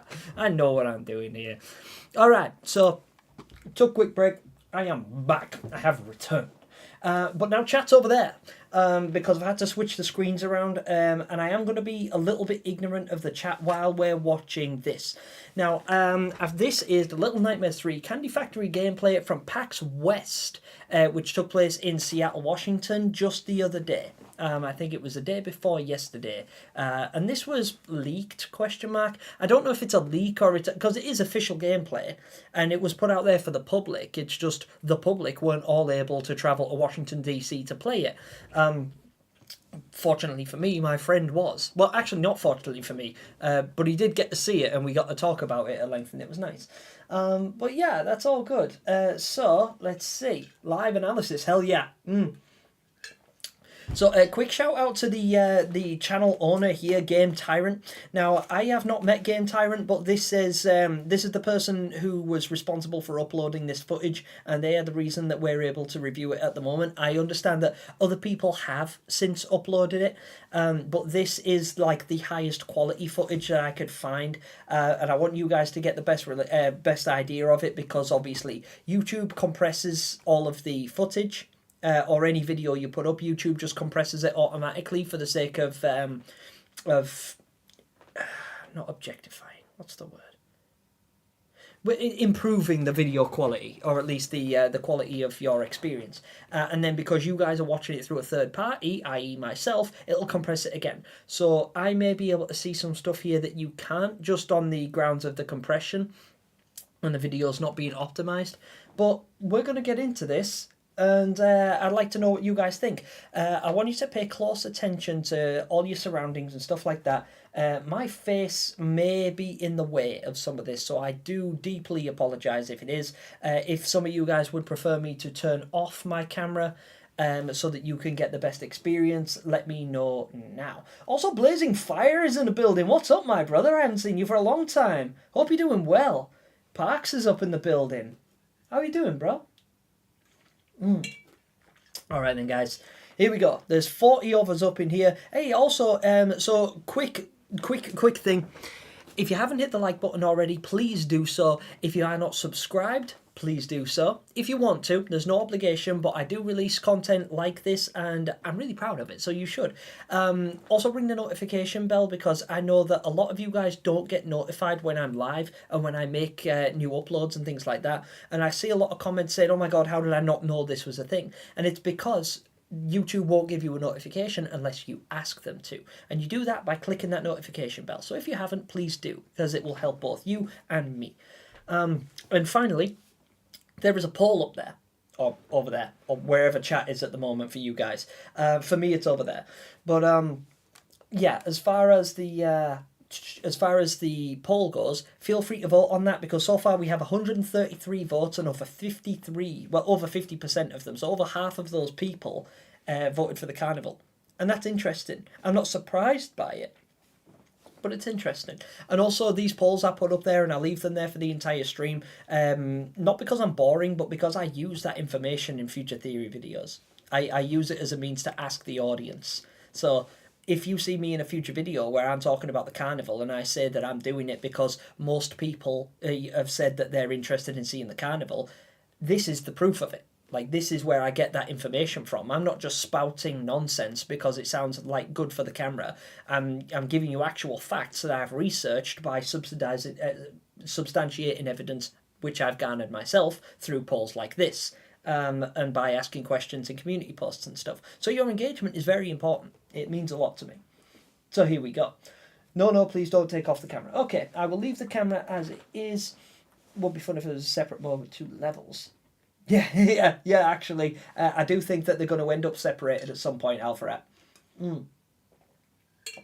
So yeah, if you haven't, please just drop a nice little thumbs up on there, cast your votes on the poll, and don't forget to subscribe and ring the notification bell if you enjoy my content. But only if. If you hate me, you don't have to. That's totally fine. You might just be here to watch the trailer and you're like, I wish this stupid, boring guy would shut up and get on with it. So, let us, in full screen. I'm going to max out the graphics. Oh, they are maxed out. But okay. Right. Are you ready? I am. Okay, so the first time I'm going to watch it in its entirety and I'm going to stay as quiet as I can, and then I'm going to turn to you guys and we're going to try and break down a few little bits and I'll share my observations. So here we go. And also thank you to Game Tyrant who uploaded this footage that we are sharing right now. They specified it's not their gameplay, but they did find it from PAX West.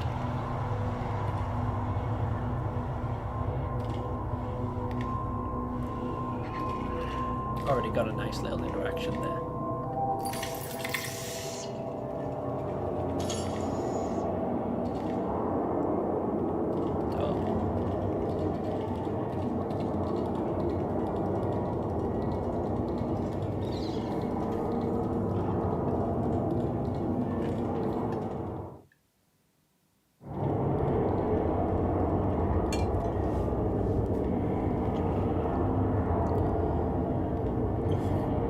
So ominous, isn't it? Rat jump scare, yeah, I know.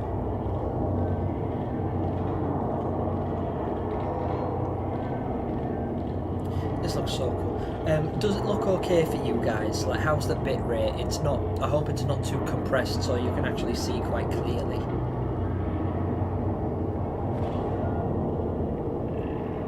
Whack! Alone just straight breaks the button. Those guys look like they're having a terrible day. Those chains must be made of something else as well, because them guests are heavy. Hey, no problem, Nevada. Don't worry, you're not late. You made it. Welcome to the stream, also.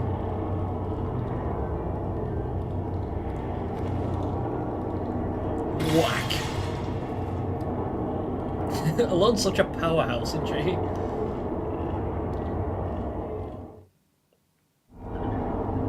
Oh, here we go. Marge Simpson.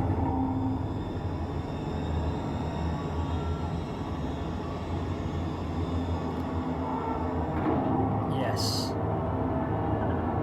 What excellent design. I haven't even seen it yet, but I know that that picture is of that creature. There's that pretty confident air conditioning unit right there. That, and you can tell by the necklace more so than the hair. Oh, and these guys. Yeah, I have. Sorry, I know I said I would try and be quiet, but I've got so many thoughts, guys. So many thoughts.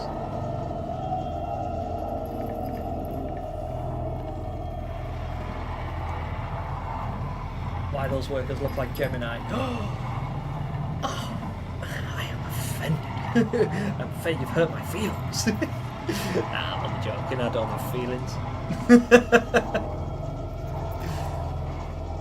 You know, once upon a time, they really did look like me because I was really overweight. Like, I was really overweight. Oh, this bit's really sad, isn't it? It's just like, oh, look, this is the way I'm supposed to go. Zap! What kind of asshole just walked her into that on purpose? I know that was intentional too. Good shot.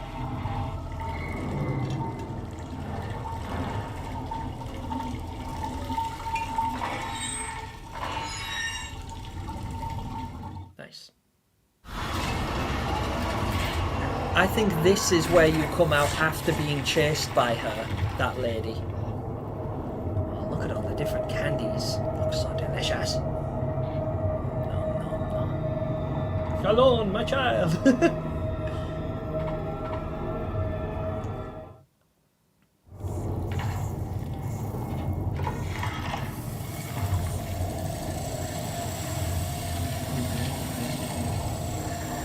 I have so much to say. I didn't expect this to be a very long stream, but it's gonna be.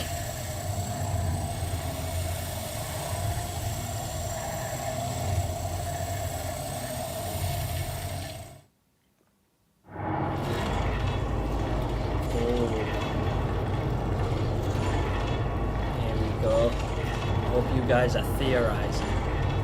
I am. Oh, wow. The scale of this place. It's enormous, isn't it? It looks like the size of the Pale City.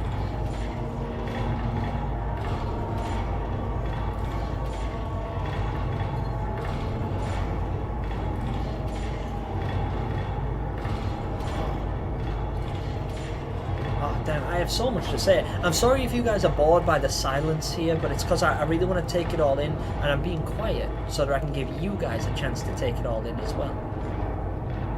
Because I have a lot to say about this, and I'm gonna stick around if you want to hear my thoughts and theories on this area, because I have a lot of them. But I also don't want to.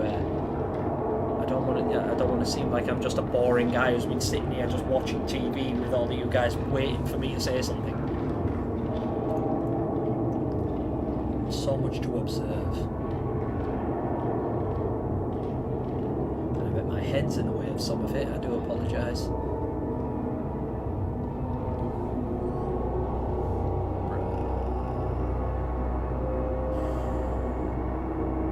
I'm going to play on PC, Nevada.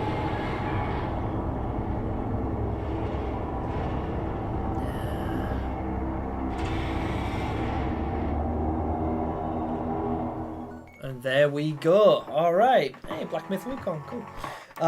Alright, so a lot to consider, a lot to think about, a lot to speculate on.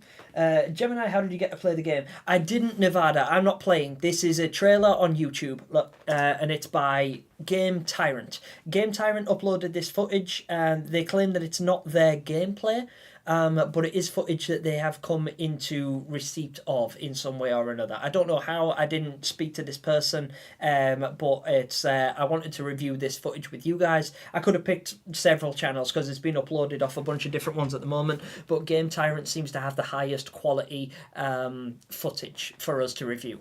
So I'm very grateful for Game Tyrant for uploading this footage so that we can have a watch of it together and speculate on it all at the same time.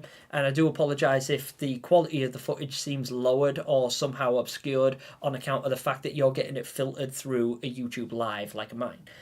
If you want to watch it in full detail, feel free to go to Game Tyrant's channel and check it out right there, and leave a comment and tell them I sent you. But yeah, that's what we were going to have a look at, but there is tons to review.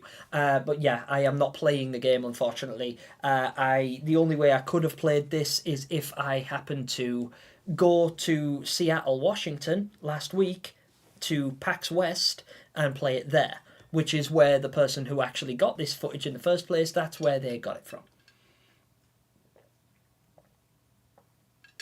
I had a dream of the chef and the ferryman. Ha! That's weird, crazy YouTuber. I had a dream about the teacher the other day. I don't know if you heard me talk about that. You see how the characters are so scared for it. Yeah, there's a genuine connection with these characters, right? And on both sides, it's reciprocated too. Because you notice in Little Nightmares 2, it's always Mono checking on Six. He always wants to know, is she okay? He picks her up, he carries her, he goes to save her, he's always thinking about her and things like that. But it's never the other way around. She's never the one pulling on him. Like, in fact, when he's in like imminent danger, she legs it. She goes for it. She's like, nope, self-preservation. I'm up. No, I'm out. Bye. Boy. 10-year-old Gemini is the final boss. He could be. 10-year-old Gemini was a savage. Yes. So then, couple of different things that I've noticed. The first thing is this area right here is what a lot of people compared to the mall. And it's because as you go through, you'll notice the characters are in this area here, which looks like, so imagine that this is where the suitcase is, where Six wakes up, around here. And then as you travel down this way, this is where the gnome runs out and he dashes off under this pipe here, which is not in the mall. I don't think they are the same area, by the way. This is me just saying, you know, this is why people do. Because, oh, excuse me. Only downside to drinking fizzy cola is the fact that it makes you belch and it's gross, especially when you're live. But you walk down here, no one runs out, and you open this. See that there? And you pull this open. And it's got this pipe here, pretty much exactly like that. So this little walkway here is eerily reminiscent of them all. And people who've played Little Nightmares 1 and people who are playing this will find it very easy to draw comparisons between the two areas. I don't think they're the same, but there is merit in considering that they are very, very similar. Or at least similar aesthetically. And we move through to this area right here. And this is cool because they're only able to get up there because these panels have been broken off. And then panels have been utilised here to make the walkway a bit easier to traverse.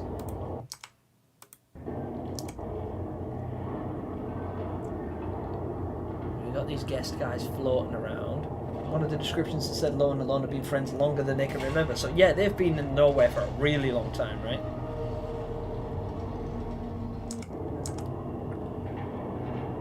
Okay. So not too much to speculate on here, other than this here. It's kind of hard to tell. I'm going to reserve judgment on that because it's probably not what I think it is, but I'm going to point out something similar about it anyway, and you'll know what I mean shortly. But for now, let's watch Alone be a machine. Whack! Right then we move. Ooh, yeah, right, okay. So, first area of, like, major speculation is this creature here is quite clearly the lady in the poster, as is evident, you know, by the hair and the dress sense and everything like that. But if you needed any more confirmation that the thing with multiple arms is the woman in that photograph, she's wearing a large pearl necklace, and so is this thing. See? See it jutting out here? 1 pearl, 2 pearl, 3 pearls. Again, I can see it more clearly than you guys can because of the video compression. For me, I've got it in full-blown 4K on a 32-inch monitor, so it's very easy for me to see. But there, you know, very, very clearly, this is that character, and then just spawns another arm out of nowhere and pulls the shutter down.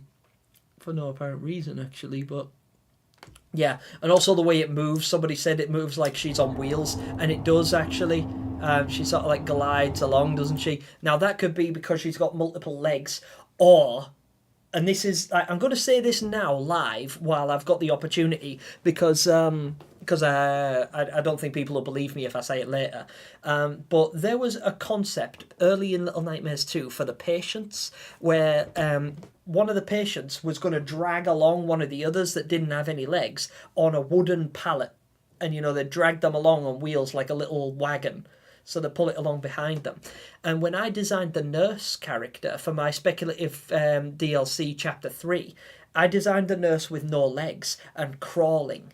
And the idea is that she traverses the hospital with that set of wheels, with the pallet with the wheels. So if she's trying to get around on the ground easier, she can just scuttle along with the wheels under her. Maybe this character does as well. Maybe they use their, you know, more multiple arms to pull themselves along. And they've actually got wheels under them. Maybe they're on that pallet of wheels and they're dragging themselves along with their lower set of arms. But it's really hard to tell from here. But it could also just be that the character has multiple legs. And, you know, I could be completely wrong in every aspect of what I've just said. But where are the other arms now if they're not pushing her along? But yeah, cool. Really cool. That's fine, Gunnar, no problem. I appreciate you stopping by. Thank you for stopping in and saying hello. Appleman, yo, finally got the time to join the live. I'm very well, Appleman. It's great to see you in the chat. Thank you so much. See you later, Nevada. Gemini. Nightmare, Marge Simpson or Mega Mind? Only time will tell. Mega Marge. Yeah, it's a fusion dance between the two, it could be. I think she's on wheels. Or it's Dr. Zombos. It could be. She's a centipede. Well, she kind of is because she does have multiple limbs. She quite obviously has some kind of legs under there. We don't know if they're hands either. That's the thing, her legs might be hands. Imagine that if her feet are hands and her legs are hands, she's just got loads of them. We know she's got quite a few because when she comes out with a pipe, there's multiple hands, isn't there? I think there was at least 4 came out of that pipe in the original demo. So, yeah, worth checking out. Lauren White. Hello, Lauren White. What? Yeah, I know, right? What? Like, what is this and how and why? It's crazy. Other arms beneath it to carry her and then crawling into pipes for the shit. Yeah, so, like, maybe she's got, maybe her legs are arms. You know, maybe she's some kind of construct. Maybe she's got two, you know, an upper half and a lower half. Maybe she's like cat dog.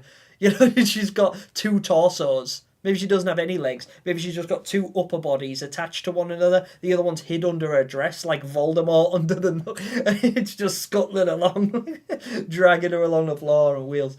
Maybe called Nightmare Wonka. Hey, that's a cool name for it. Wonder Wonka. I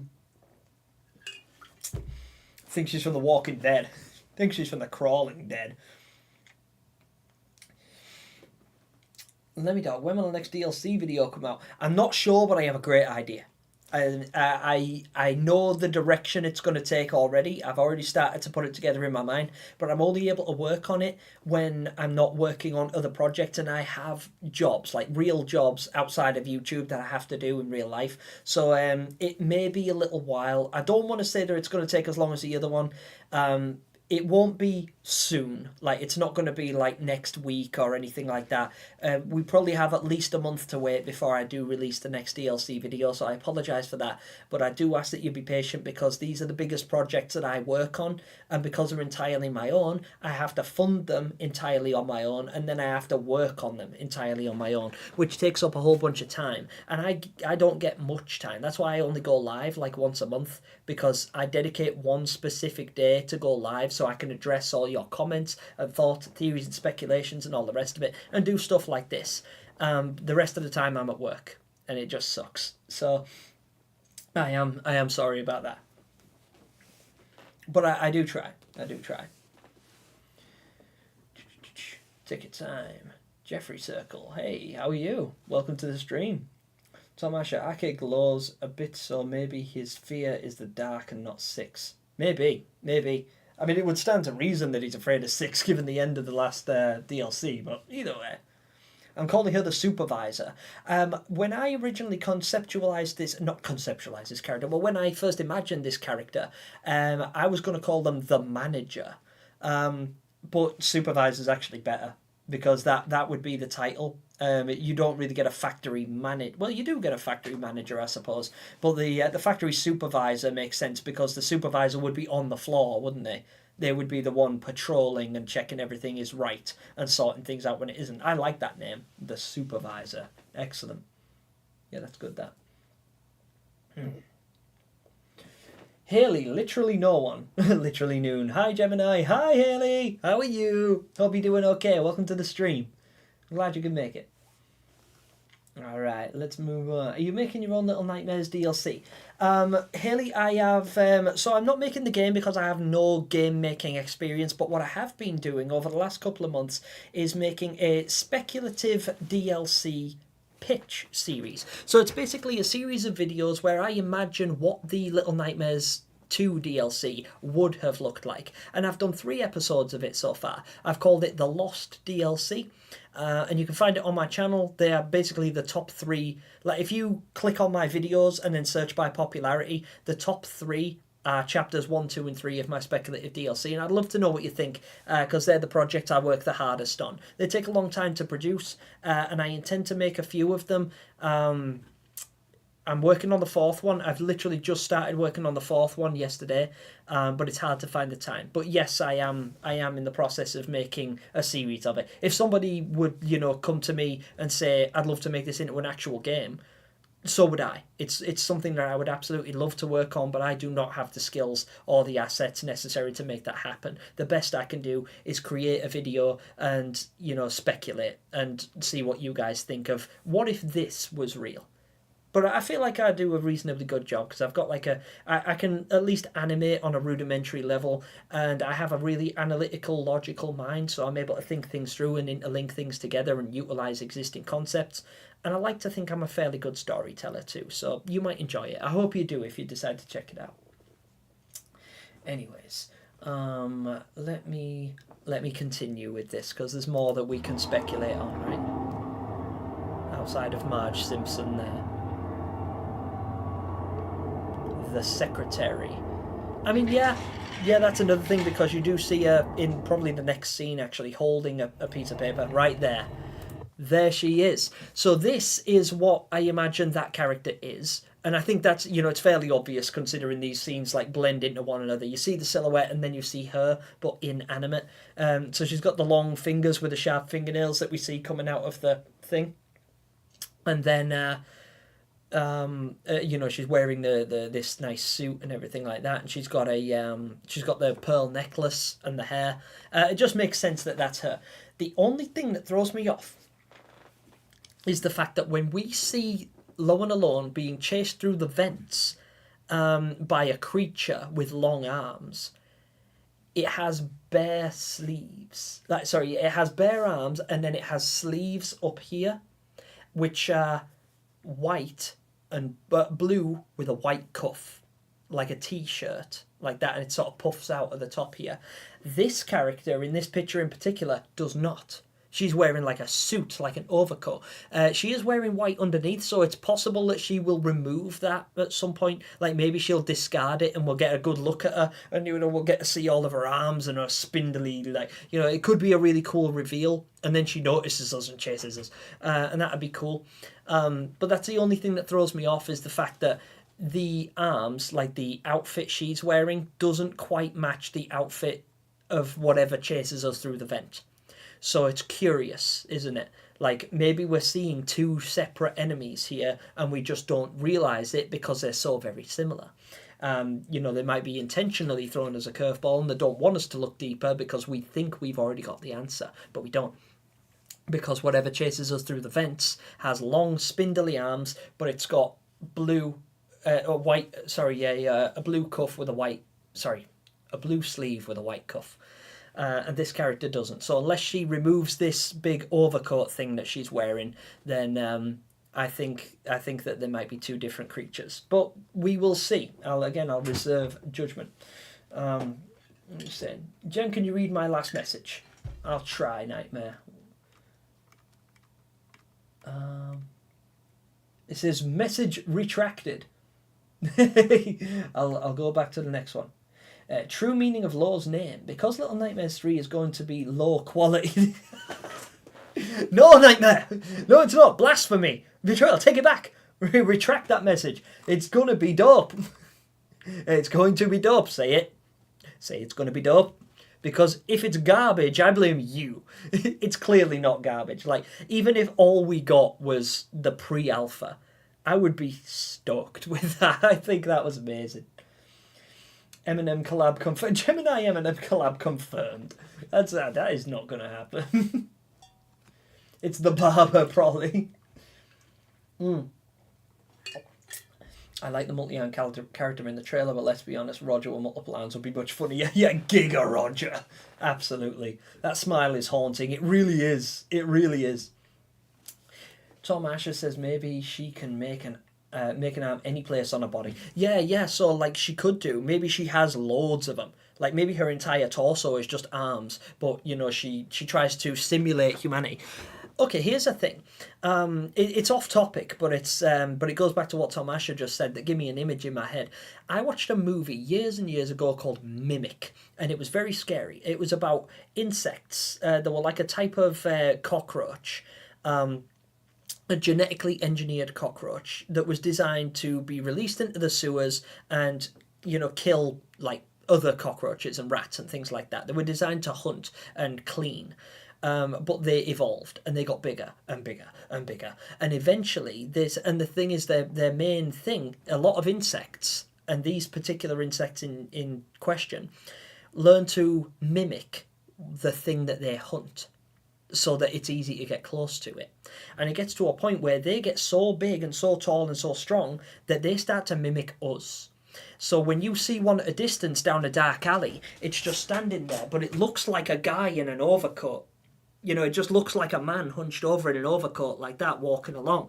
And then when it gets closer, it like stretches its wings and its shell out, and it turns out it's a monster with like 8 legs under it, and it tears you to bits. That's kind of the image that I've got of this lady here when I'm talking about her taking that coat off, because she looks like a person, right? I mean, not a pleasant person, granted, but she gives off a very Black Widow kind of vibe, doesn't she? Like her head is like a thorax. Like if you imagine a spider, the arms are all of the spider's legs, and then she has this thorax, like the big part that you see the Black Widow's red skull thing on. She gives off that kind of vibe. Now, I have a sort of like image in my head that this person, this secretary, this supervisor, whatever it is we're calling her, is at some point going to remove her jacket to reveal several arms, and then she's going to take a different stance and she'll crawl rather than walk or glide like we've seen her do already, and she'll follow us through the pipes and stuff because she's able to manipulate her body given that it's entirely made up of arms. I think that could be a pretty cool and disturbing and really daunting character design, but it would only make sense if she doesn't have that jacket on, given the fact that the creature that chases us through the vents doesn't have long sleeves. It has short sleeves, which we've seen in the Friendship trailer. So I think that that's potentially how that's going to go down. Again, I don't know anything, but I just think it would be a really cool concept if she was to remove that jacket and she has lots of arms underneath, and then it turns out she's very spider-like and eerie. Because again, these games and the enemy designs therein are designed and specifically characterized around your fears, common fears: darkness, drowning, solitude, like being alone, things that people are scared of traditionally. Well, something that they didn't really explore was the concept of spiders. Spiders are one of the most common phobias. Arachnophobia is super common, but we haven't come across a spider-like enemy unless you count Roger with his arms. So this thing could really sell that fear, if that is what they're going for. Again, I could be completely wrong, but just while my brain is working, it's cool. Well done, Nightmare. It is going to be dope. Yes, you are correct. And I'm glad you know that. I will confirm that theory right now. Nightmare called it. It's going to be dope. Can you react to the Subliminal trailer? It's a Backrooms type game coming in December. I probably will, Crazy YouTuber, but it won't be in this stream. Only because this stream is dedicated entirely to this trailer, this gameplay thing. And I don't want to get overstimulated. I really want to think this through and pick it apart and share it with you guys. But I absolutely will check that out. I'm going to read this chat back, and when I read your message there, I'm going to I'll have a look at it. And I might even consider having a reaction to it, because backroom sort of stuff and liminal spaces, that does interest me. Although I don't seem to play it very much, I do have an interest in it. I like concepts of fear that people don't, or people seldomly explore. Yeah, if you're afraid of the dark, you'd be afraid of Ghoul Games just hitting it with all of the emojis. Yes, I hope it is the best in the series. I really hope so. Again, really hard to say, but not sure. Fipsy B2. Hi, brother, how are you? I'm very well, Fipsy. It's great to see you. Sorry if I'm I am talking to you, by the way, but because I've got my because I've got the trailer full screened at the moment, I've had to move chat. And live chat's over there now. Forgive me if it looks like I'm being ignorant. I'm not. It's just I don't want to miss messages, and the chat's coming through pretty quick. So, hi, Fipsy. How are you, my brother? It's good to have you in the chat. Also, you're late. Not cool. I'm only joking. Everybody has a life outside of YouTube. Except you. You don't get a life. Okay. Anyway, sorry, let's move on a little bit more. This is something that I thought was interesting. You see these pictures of the guest-looking guys? I think this is their wall of employees of the month. I think this is the employee of the month wall. I don't think these guys are particularly special because they're not wearing, they're all wearing the same uniform. They all have the headgear on, the hair nets. They all... What's that awful sound? God, I think something just crashed into my wall. That was horrible. Anyway, so I think this right here could be the employee of the month wall. I think that's the idea of this particular area. Also, something else of note, these ring binders. These are these obviously you see these in offices, you see these in factories, you see them in pretty much every area of work, every workplace, every school, every like place of academic nature has these. Okay, but they give away a little clue because when we're looking at environments in this game, like particularly in the early trailers, when we're thinking, oh, where, you know, when they're walking across the rafters in the roof, and you're thinking, oh, where are those rafters? What are they hiding from? Could that be a high up area in the carnival? And it's like, yeah, it absolutely could, but it's got these in it in the background. It's subtle, but you can see it. Your focus is supposed to be on the characters and the things they're carrying, but these are in the background of that particular scene. So when they're up in the rafters, hiding in the ceiling, they're in the factory still. It doesn't look like it, especially, but it is, or at least you know I am led to think so by these being there. I wonder who's actually running the candy factory. I think it's this lady. I think it's this creature. Kenny Vega, Lo, how close are you to Alone? yeah, like literally, like she might as well sit on his back, right? Bristella, hello, hi there, and welcome to the stream. Hi there, hello. How are you? Hope you're doing all right. Smiley Daily, what's up? How is everyone? Bro's entered his final form, the bully. Hey, little bit of nightmares. Hi. I don't know if you guys can actually hear that either. Hi! Hi! Hello there. How are you? Yeah, so, like, long story short, these are a dead giveaway for this particular area in the game, and these, I believe, is the Employee of the Month. There's more of them in the next room also.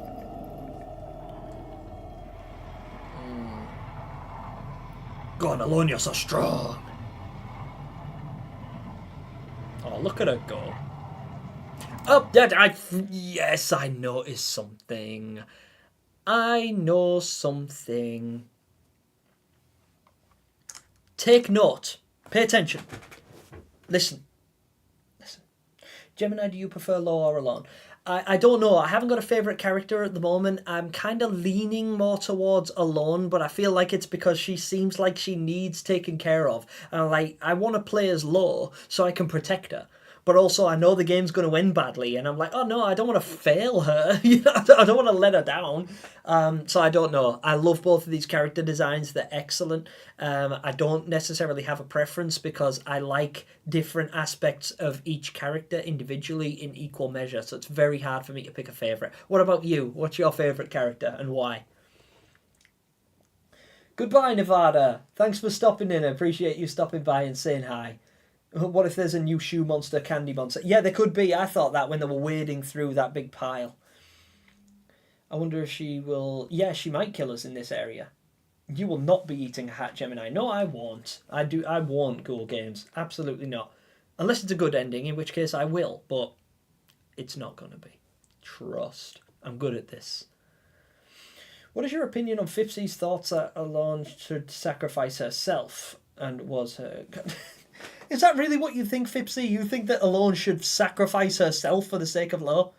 What kind of say? You know, Pete, there is like rumours going around that I eat people.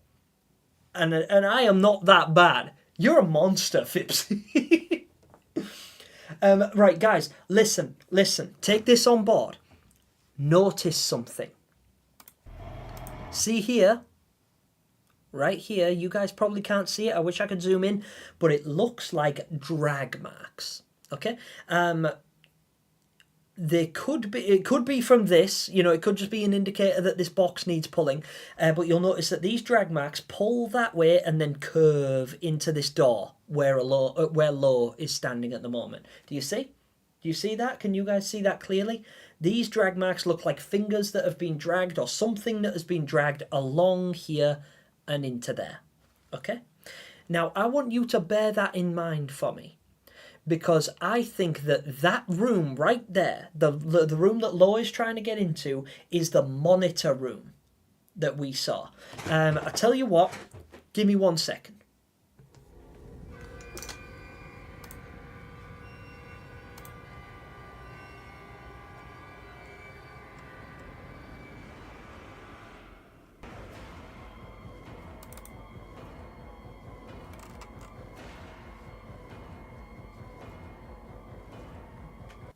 Okay. This.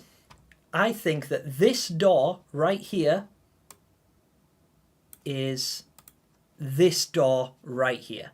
I think that door, this one, that Lo's standing outside, is this door. Because, as you can see with this picture, these lines drag all the way across the floor and into this room, right? What if it's her wheels? Exactly. Yep, you see, you know where I'm going with this already, Lo. Well done. Good call. You know, this, so these drag marks go here, like that. It looks like a trolley mark, right? And then you look at this picture. Look at the ground. What are these? What are those? Old memes for the win. So, whoever spends a lot of time in this office, and we know it's this office because it's got those again, them. You see those, I don't know how much of this you guys can see, but this right here is here. So we got them ring binders, and we've got them ring binders. We've got the big heavy metal door, and we've got a big heavy metal door, and we've got drag marks on the ground which look like they could be from fingertips or wheels of some description, and we have them here also. I think that this door leads to this room. That's my theory on that area, this area in particular. My ears, I am so sorry, Cat and 11. I'm probably really loud and really obnoxious, but I'm so excited. Oh. And yeah, also that advert is probably super loud as well. I do apologise for that. I forgot to change those settings. Right, let me just minimise that, and I'll read a couple of your comments. No, I swear, I love Alone. Good, you should. Also, Fipsy, if you haven't already, vote on the poll, would you please? Because I'd like to get it up to 160. Also, thank you guys so much for 7,000 subscribers. When I was at 6,980, I considered making a community post to thank you guys for 7,000 subscribers. But I wasn't quite there yet, so I didn't write the post. I thought, right, well, I'll put my video out, the Speculative DLC Chapter 3. I'll put that out. Hopefully I'll gain some new subs from that, and then I'll address it when I actually hit the mark. I went to sleep, and then I woke up the next day, and I gained 200 subscribers. So I'm like, oh, well, I missed it. It's no good thanking people for 7,000 subscribers when I'm closer to 7,500 than I am to that. I'm closer to the next milestone than I am to the one of celebrating. So thank you guys so much for that, because each and every one of you, at least those of you who are subscribed, are a conscious contribution to that. So thank you so much. I really appreciate it. I didn't want you to think I didn't notice. I did, but I was just a bit late to the game. That's all. Anyway, sorry. Yeah. Yes, Nevada, I do like the picture of your dog. Little Nightmares of Fortnite should do a collab. Hell nah! Yes. Yeah, the room with the window and it has a speaker. Yeah, absolutely. Sorry I had to leave for a sec. Did you answer my last comment about the sleep paralysis? I didn't, Haley. I'm sorry. I didn't actually see it. I think the chat sort of skipped it. Either that or I was like completely entranced in this trailer or this gameplay, and I completely missed it. So I do apologise. Feel free to write it again though. I'll try and catch it. Or I'll scroll up. But the thing is, every time I scroll up, I get hundreds. I get dozens of new messages that it skips after I scroll up. Because if I scroll up, it'll go one by one. But if I scroll down, it jumps all the way to the bottom, and I miss a bunch of them. So I'm really sorry about that. Already voted. Good guy. 7K gang. Welcome. Oh, what a guy. Thank you, Bass. Thank you, the notorious Bass. I love saying his name. He's such a dope name. Oh man, which game? This game is Little Nightmares 3, but I'm not actually playing. I wish I was. This is a gameplay trailer that somebody else played at PAX West in Seattle, Washington last week. But this is not my gameplay. This is just me reviewing somebody else's gameplay who was lucky enough to be there. I need to know what Fipsy needs. I will. Don't worry, Smile Daily. There will be a forfeit that Fipsy has to make. Thank you, Fipsy. I can't wait until 10k either. Yeah, the elusive 10k. Thank you, Bristella. Appreciate it. Thanks for all the kind words, guys. In which year did the game come out? The original came out in 2017, and then Little Nightmares 2 came out in 2020, I think. Or 2021, was it? It was on February. It was in February, anyway. I think that the secretary will move in a wheelchair because of the way she moves. Yeah, I think she's going to be on a pallet, like a wheeled pallet, kind of like a skateboard in a weird sense, like a makeshift skateboard.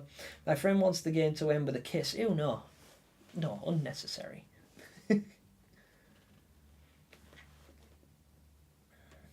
That would be cool. Maurice Green. Yes, it would be a cool concept, I think. I think it adds up. I feel like it holds traction, but I'm not entirely sure. But I just feel like there's there's too many similarities between these things not to draw that conclusion.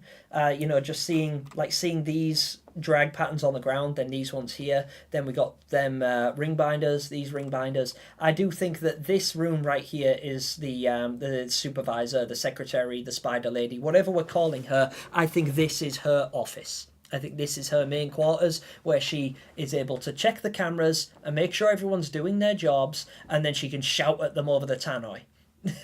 Or call break time or whatever.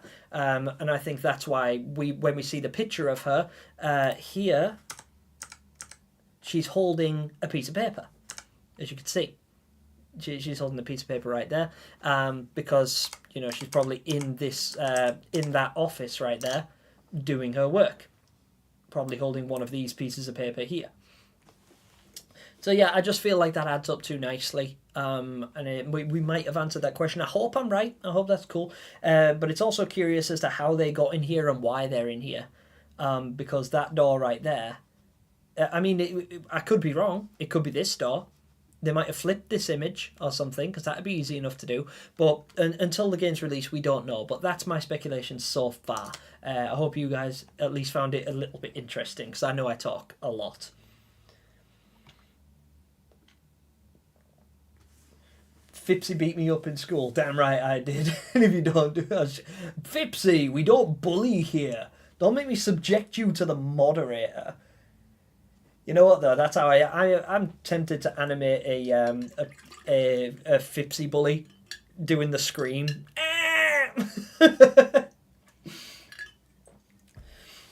Alexander Dimitrov, thank you so much for your membership, my brother. I appreciate you being here. You are the most underrated Little Nightmares theorist. Thank you so much. That's so kind of you to say. That's really wholesome and humbling. Thank you. It's really I love hearing people say kind things about me. I know I seem to dismiss them a lot. It's not that they don't have an impact. They do. I just don't address compliments very well, because when I compare myself to theorists like It's Just Jord, Terrico, Super Horror Bro Mike, and then on the upper echelon, MatPat, I'm not even close, like not even remotely in the same ballpark, at least from my perspective. So when I hear you guys saying such kind things about me and what I do, it really fills me full of hope. I appreciate that. Thank you so much. Very, very kind of you to say. I have a theory. Law is a deadly nuclear bomb. I mean, you don't know. Yeah, I can't dismiss it. I can't dismiss it, because we don't know. We don't know that he's not going to go off at the end of this game. I gotta leave. Enjoy the stream. No worries, Fulcrum. Thanks for joining us. I appreciate your input, and you've had some really good theories today. Thank you so much for your contributions. Clamori, I wonder if the factory enemy will be able to talk kind of like the hunter because of the mic. Yeah, that's curious, isn't it? It makes you wonder if you'll be able to hear it speak, because all of the enemy characters do have vocals, and although they don't make any sense and they're not actually saying any words, they are communicating in some way. And I've listened to them all, and it's all just like a series of shrieks and grunts and gargles and choking noises, but it does stand to reason that this character will be able to communicate with the people that work for her. Like the lady can sing, right? So how do we know that that this particular creature with all the arms, with the microphone, we might get to hear her make an announcement over the tannoy. She might spot us on the cameras. She could spot us on the cameras and alert everyone and be like, by the way, guys, we have intruders. Everybody get on it. Ghoul Games. This isn't a lot, but I hope your mum gets better. Ghoul Games, that's an absolute W. And you know what? It does not matter if it's not a lot because it means the world to me. Right? To me, that is huge. Thank you so much for taking the time to do that, stepping outside of your way. My mum will really appreciate that. And I know that she'll say, make sure you thank your friend, because she does. She she said to me the other day, she was like looking at the messages and she was like, I hope you thank all your lovely friends for the nice things that they say. And I'm like, look, because I went to give her the money because in the last live stream, you guys made donations and I give all of that money to my mum. I give it to her so she can travel to the hospital and back because she, so my dad can travel to the hospital and back to take care of her and spend time with her because both my parents are disabled. So travel is really difficult and very expensive and neither of them can work on account of them being so ill. So they depend on me to give them a little bit. Well, they don't depend on me for it, but I try to help by giving them whatever extra money I get. So when you guys make donations, regardless of how small you think they are, they mean the world to me. And more importantly, they mean the world to my mum. She will be very grateful and she will tell me off if I don't say thank you. So thank you from the bottom of my heart. I really appreciate it. Thank you so much, Ghoul. I really, really do appreciate it. Thank you, guys. I'm going to drop a little heart on that as well because I didn't realise I could do that. I'm going to do it for bases as well because Notorious Base made me a very generous donation earlier on, which is very kind. And I neglected to drop a heart on it because I didn't know you could. But I do know now. And Base, if you're listening, you know, I meant the love, my brother. I really did. Probably ends with a loan getting sent back to home, never to discover the secret and know when Law stays for eternity. I do think that will be something to do with the ending. I do think so. Oh my God, what's happening? What's happening? Notorious Base!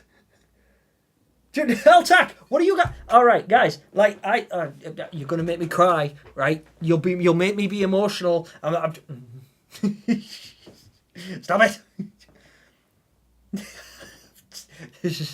I mean, don't stop it. I love this, but I don't know how to show gratitude. That's what I'm trying to get across. I am grateful, exceptionally so. But outside of having a little breakdown, I don't know how to show you what that means to me. Thank you. Thank you so much. Guys, all of you that have just got a membership, as is generously gifted there by our boy, the Notorious Base, and by Altac, I am missing so much chat. Right, those of you guys that have just received memberships, drop me a nice little eyeball. Drop me a nice Gemini eye. This one. Oh no, I've removed it. There you go. Give me one of these. Give me one of these. I'll be right back. I will be right back. I've just got to take a quick break, use the bathroom, and then we're going to do the last half of this, and then I'm going to call it a day. Thank you so much. That is incredible. Absolutely incredible. Because that is an expansion to what we call the Boom Squad. And the Boom Squad is our inner circle. And you guys will get access to content that nobody else does. Ghoul is in the building as well with every... Oh my God, look at you guys. Look at you guys. I am a gnome in real life. Yes. Oh, you guys are excellent. You guys are truly excellent. I feel like I don't deserve this. I will accept it on the grounds that my mum does deserve this. My mum is a wonderful, amazing person. She's very kind, and every penny of this is going to her. I promise. I promise. I assure you. You know, because you will get to see. I'm going to be posting updates about my mum's progress because I have so many people ask me about it, and it's hard for me to explain it to people without getting all choked up and emotional. So I'm going to write a community post and show you how she's doing because I do know that a lot of you care, and it's super, super nice. I can't tell you how much that means to me, guys. W chat. Straight up W chat. Alpha out with a knockoff eye. You know what? Give me some eyeballs. I don't care where they come from. Give me some eyeballs. But yes, those of you guys that have been lucky enough to receive some gifted memberships, thank you so much. and welcome to the Boom Squad. Feel free to go wild with those emojis. Hazza, hello there. Hi Gemini. Sorry I haven't been commenting. I've been watching 5 minutes behind, but I just skipped to the front. Hey, don't you worry, Hazza. It's absolutely fine. I really appreciate you being here, and thank you so much for your generous contribution that you made in my comment section the other day. I did see it. I hope you got my reply, and yeah, it's wild. It's absolutely wild to think that I have so much support right here. So thank you all so much. That's a huge win for me, and more importantly, it's a huge win for my mum, who will be asking me to thank, because she can't thank you herself. She doesn't even know how you, like, that's why I got so emotional in the last stream, because I know that it'll have taken her about an hour to actually log into the stream and make an account, and it'll have taken her 10 minutes to write the short message she actually managed to write, and I didn't even get to see it in time because I'm so slow and behind on the chat. But I sat with her in the hospital and went through the chat and showed all the kind of things she said, that you guys said to her, and all the well wishes and all the love, and she was and she told me off. She was like, "You better have said thank you to all these lovely people," and I'm like, "Trust me, Ma, I did, to the best of my ability." Bass, stop! Bro, you're killing me. Oh my days. Oh, there's so many eyeballs. What's up, Solar Max? Hello. Michael, hello there. Serafi, Michael, welcome.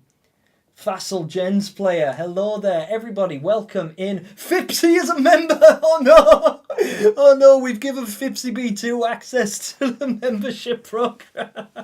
It's over. We're all doomed. Massive W's, green chat, green eyeballs. Oh, you guys are legends. This is incredible. Thank you so much to everyone that just made a contribution. That's absolutely fantastic. That's amazing. There's like 50 of you guys in here, and most of you are members. Crazy times. Absolutely crazy times. This is wild. I love it. I love it so much. Bear with me, guys. I really do need to go to the bathroom because I've just been chugging this thing like you wouldn't believe, because I talk so fast that everything's dry. Hello, Karina. Hello, that alien. Hello to everybody I haven't had a chance to say hi to. I'm not being ignorant, I promise, but there is a lot of love in here. There's a lot of love. So I'm just going to drop out for 1 more minute, maybe 2. Depends how quickly I can take these stairs after all of that emotion I just felt. But I'm going to take a real quick break, and then I'll come back. We're going to get into the rest of this trailer. Thank you guys so much. Feel free to drop me some eyeballs in there, you green ghouls. Bye.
Oh my days!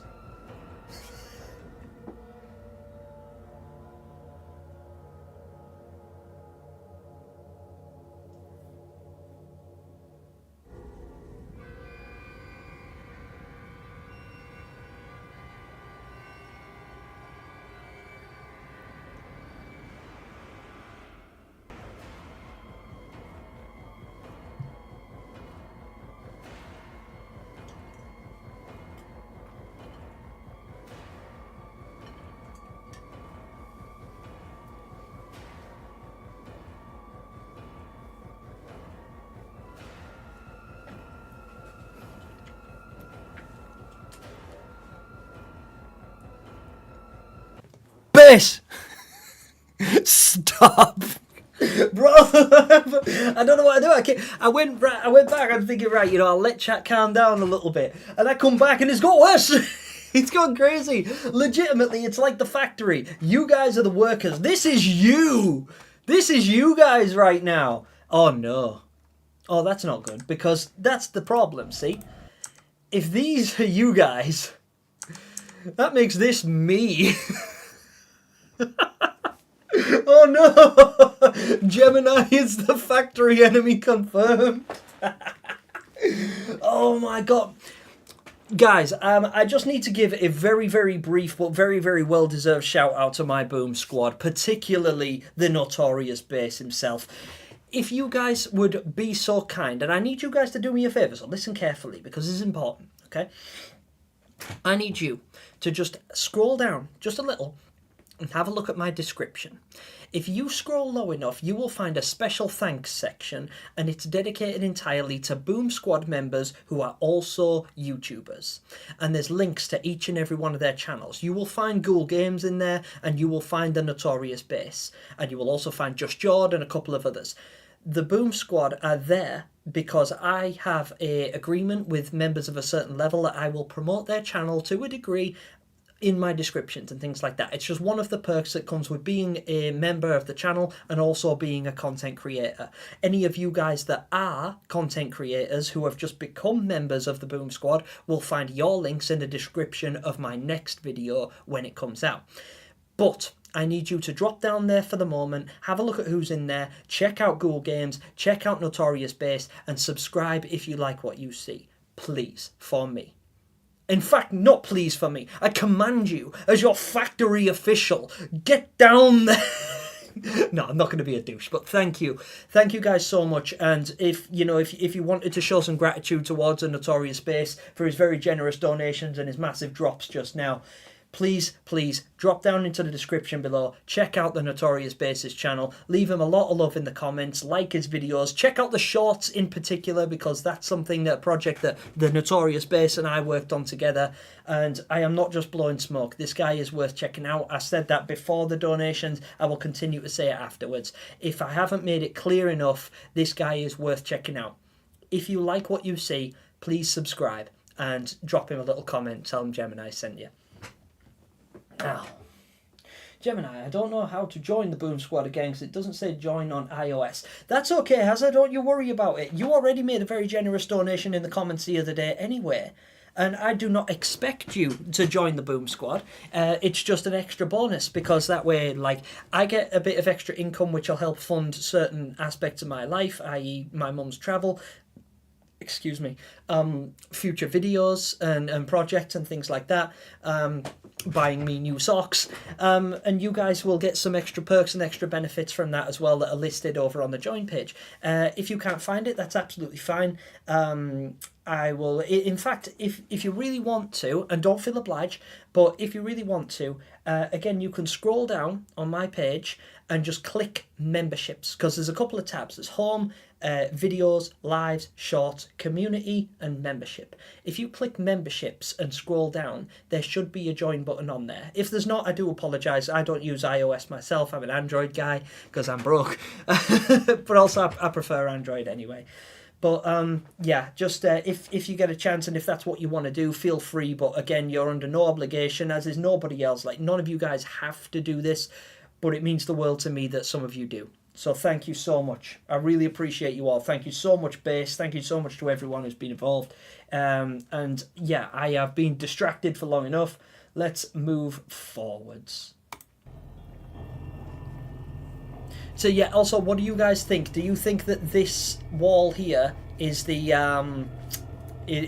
Employee of the Month wall?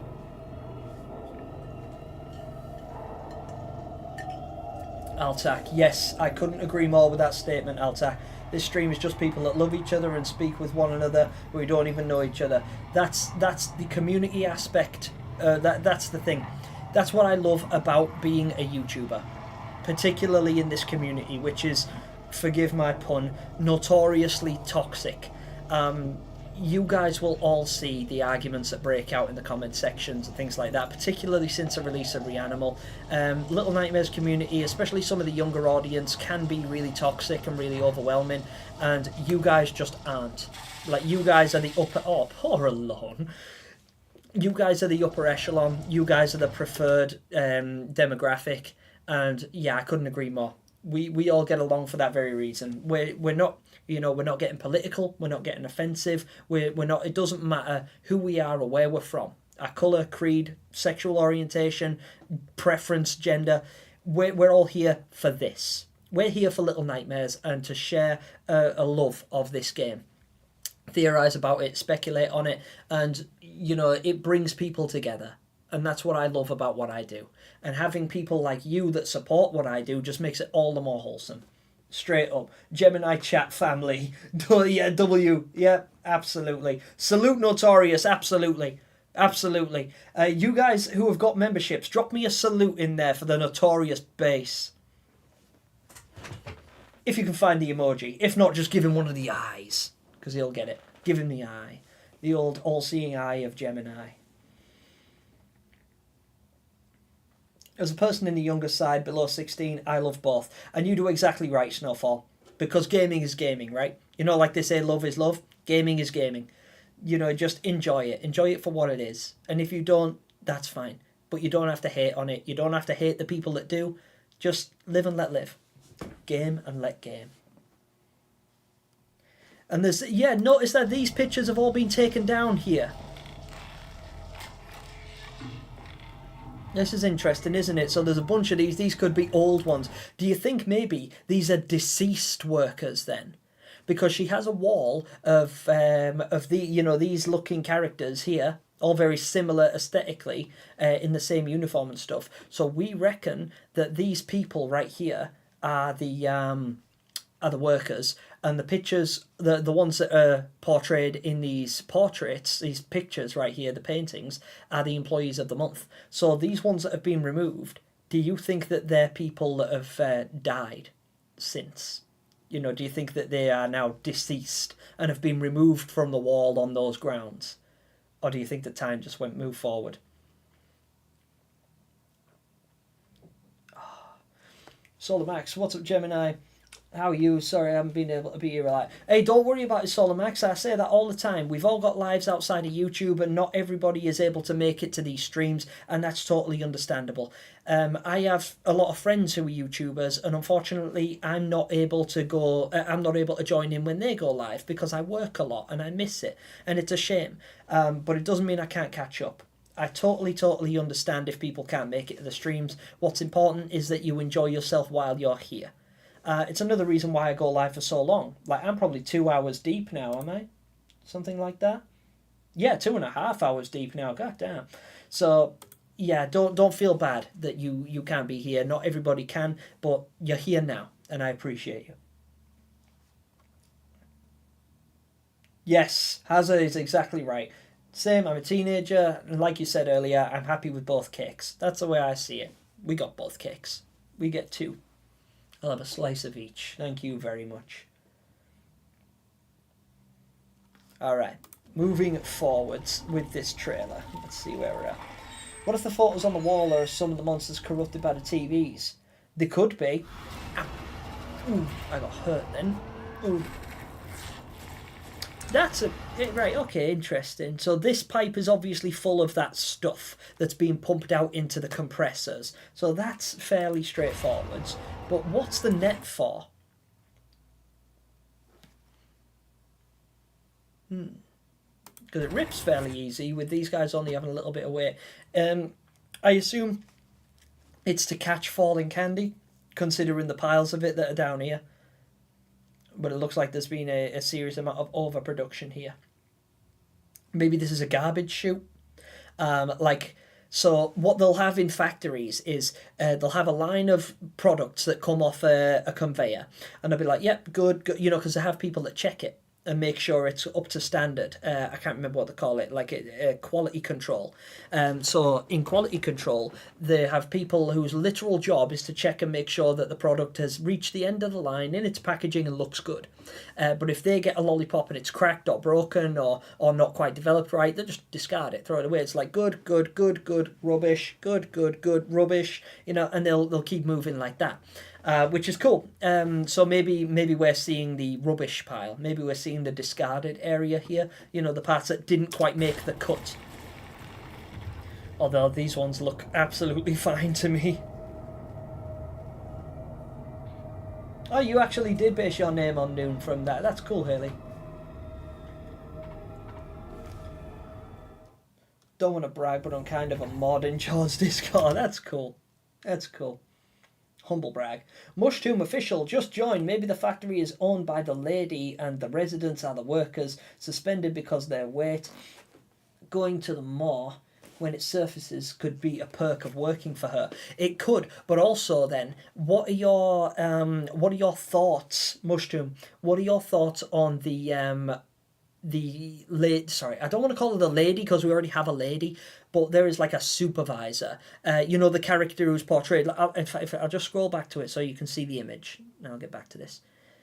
This person runs the candy factory. And she looks a little bit like the lady, doesn't she? She might even be one of the other 5 ladies that we see. Because, on the moor, there's a picture of the lady with 5 other silhouettes. Or 4 other silhouettes. And there could be other ladies or past ladies. Well, what if she's one of them? So who do you think she is and why? And thank you for being here also. It's great to see you. Right, let's scroll back to where we were and continue. Oh, I like this bit. It's funny because of the fall, but Lo sort of hurts herself. Look. just lands straight on her face. It's like, thud. She trips over Lo. Oh. That's cute. So she's sliding down the bottom, and then no, she doesn't trip over Lo. I thought she fell over him at the bottom of the queue. That would have been funny. You should go frame by frame. Okay. Poof. Poof.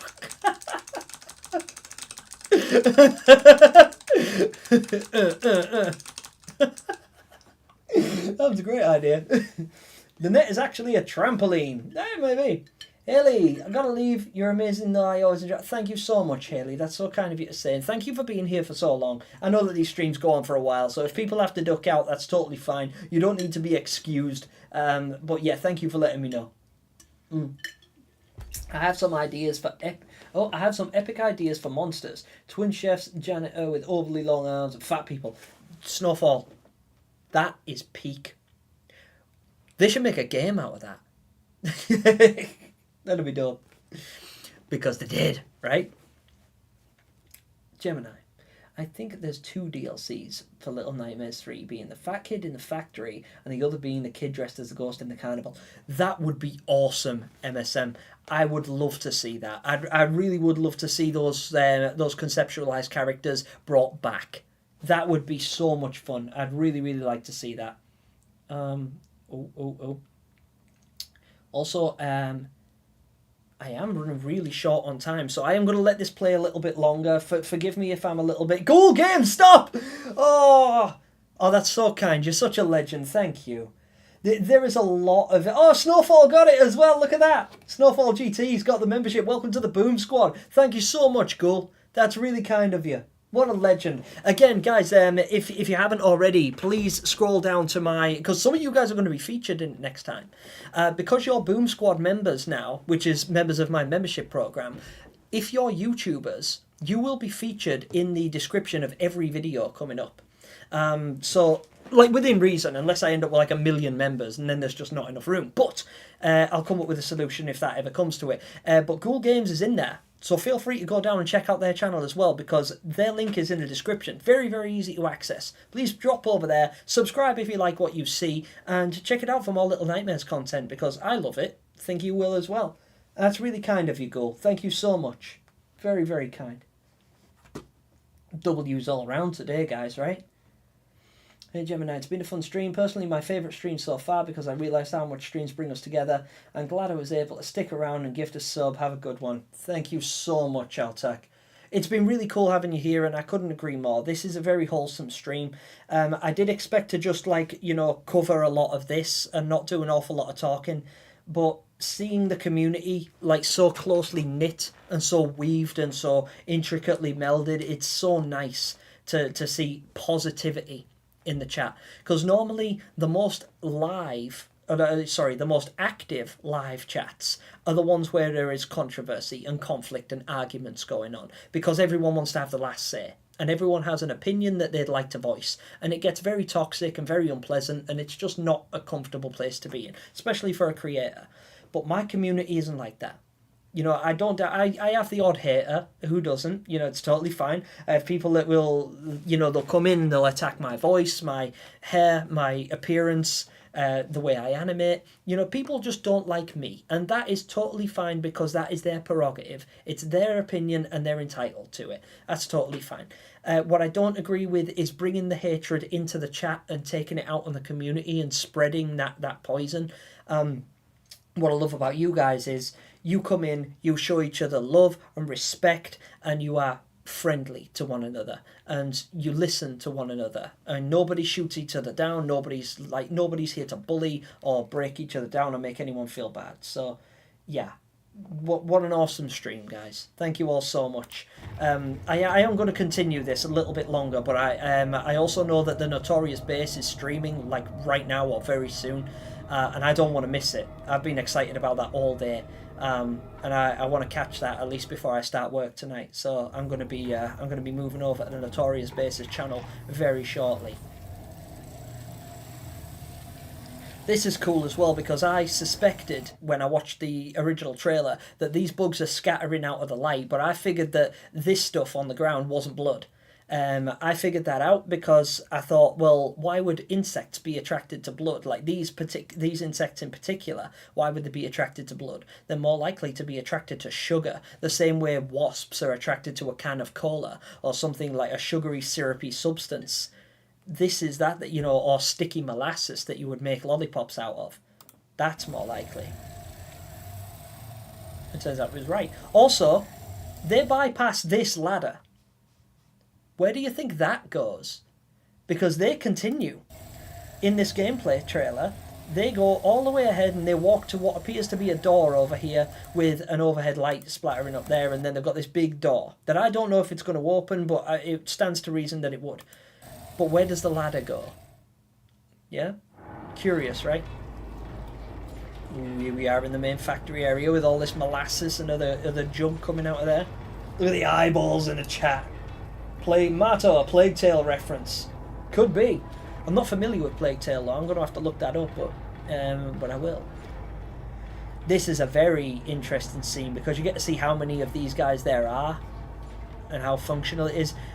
It's also cool because in this level of clarity you get to see the design. So take a look at this.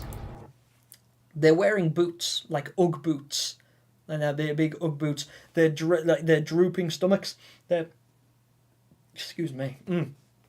They're hanging from these rafters and they're just drooping over it. It doesn't look comfortable to be holstered up there like that. This guy's probably on a break of some description, so he's just chilling, watching the TV. But you can see this person's wearing a hairnet, which is like uniform for factories where you would work with food. It's called PPE, personal protective equipment, which is designed to protect both you and the merchandise that you're working with.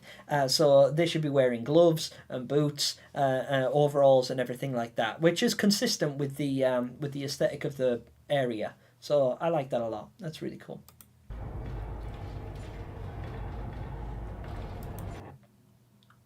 Excellent. Looks like he's taking a nap though. But yeah, that's cool. We get to actually have a look at the characters, the enemy designs at least, pretty close up, and digest them.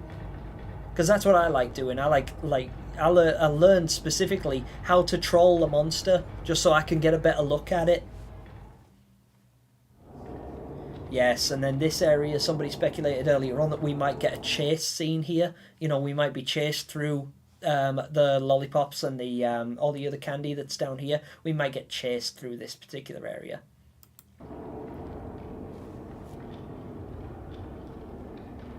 This is cool. So right here there's a little trolley, there's a couple of bits that you can use to stand on here, right? But there's a couple of things that I want you guys to pay particular attention to. Number one, is this a gnome? See in that jar? Is that a gnome? Because there's a triangular silhouette in there. Could that be a gnome? A candied gnome, maybe. Or is it a gnome that's just decided to make the factory his home because it's full of candy and he likes candy? Because why wouldn't he? Or she. Or they. And so on. And this here. So you'll remember earlier on, those of you guys that were here, I nearly mentioned something. Right at the beginning of the trailer, there is what looks like the inside of one of these boxes. So this box with an eyeball on, because it's got the eye there. It's got the all-seeing eye of the nowhere. And then it's got this like pretty pattern on it, this striped pattern that is consistent with candy shops, like sweet stores, pick and mixes, that sort of thing. And I saw the inside of one of those real early on in the trailer, around here. I'm just going to try and find it super fast. Oh. Where did I see it? There. Right here. I thought that little thing there, behind Lowe's head, I thought that's what that was. Now, I might be mistaken because it looks like it's got a metallic sheen to it, but I do think I can see an eyeball here. Again, I could be mistaken, I'm not sure, but that right there, I think could be it. Hi Karina, welcome to the stream. How are you? I am going to wrap this up soon, so I hope that you don't feel like you missed out or anything like that. But I just noticed your name there, and I also recognise that I didn't say hi to you if you've been here for a while, so hello. Yeah, but I think that box there is a candy container, and now I'm pretty much convinced of it because I've just seen another one over here. Right there. You can see the inside of it there is got the like white and pink stripes that are telltale, and then the eyeball on the outside of it, which is just like, yeah, that's a candy container of some description. So I think that's a gnome in there. This is a candy container, and then of course we have this this excellent zoom that shows all of these, which is you know, all the glass jars and the shelves and everything where all of this candy's supposed to go for storage, I assume. What do you guys reckon?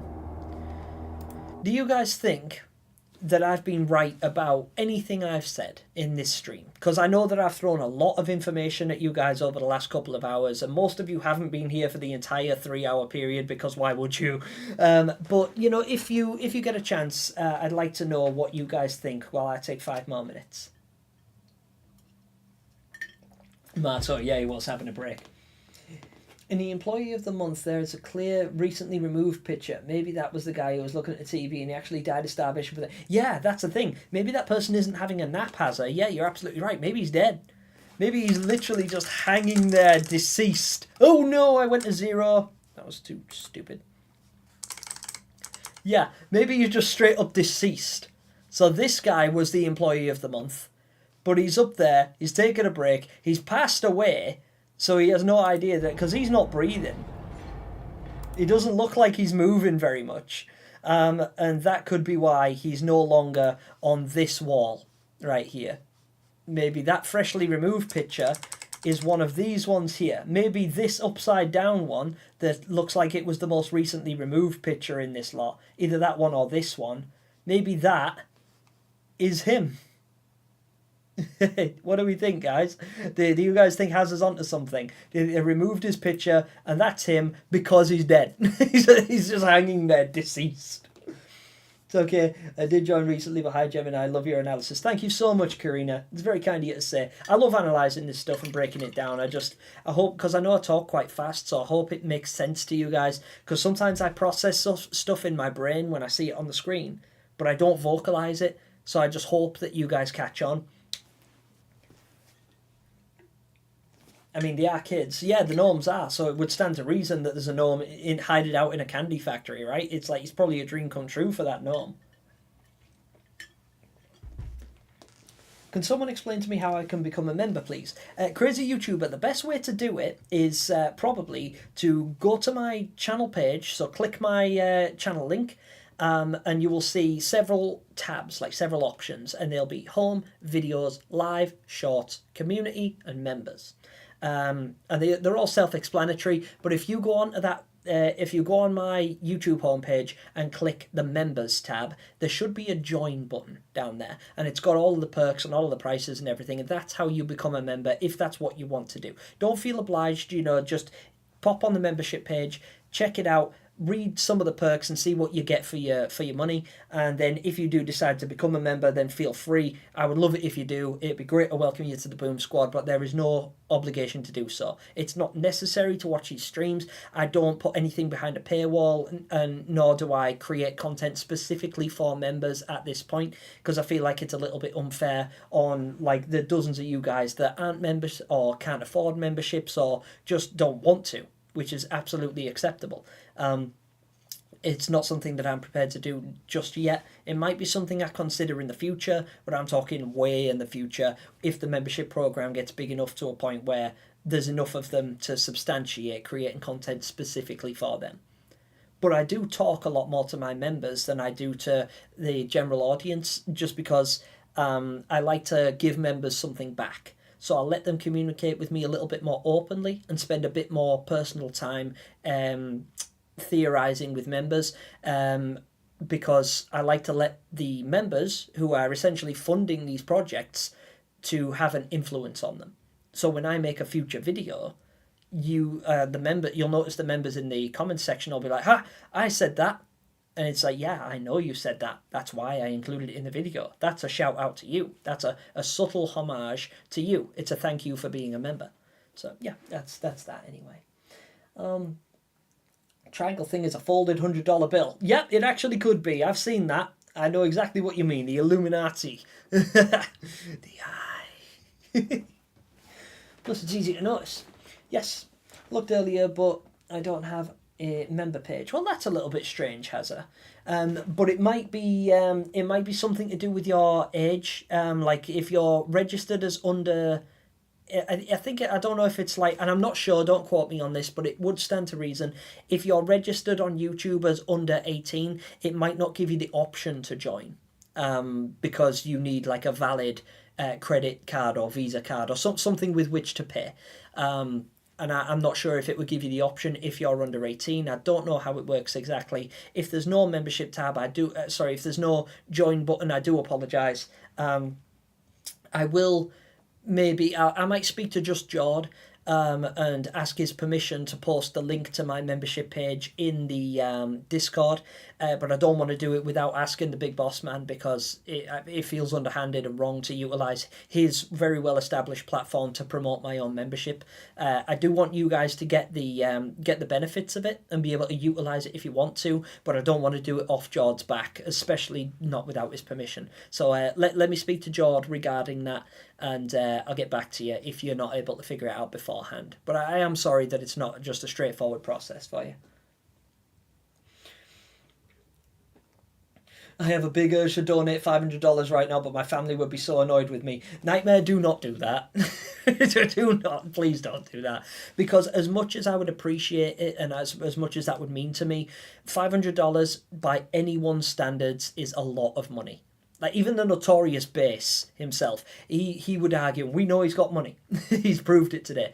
But the notorious Bass would flinch at $500. It's a lot of money by anyone's standards, and I don't want anybody donating money to me that hurts them.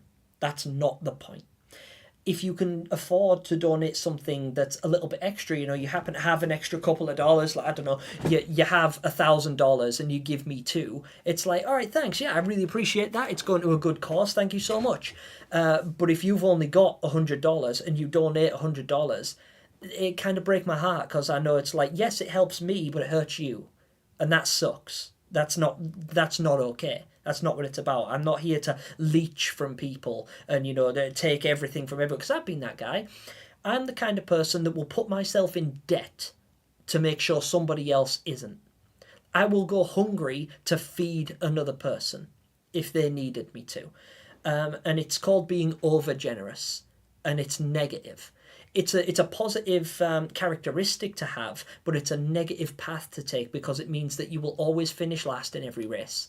If you're constantly giving away more than you're earning, you won't ever progress in life, and people will start to expect it of you.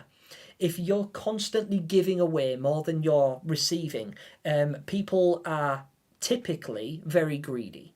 So they will use you. They will come to expect it of you. They'll just be like, oh yeah, we're all going to get dinner together. But don't worry about it, because Nightmare will pay.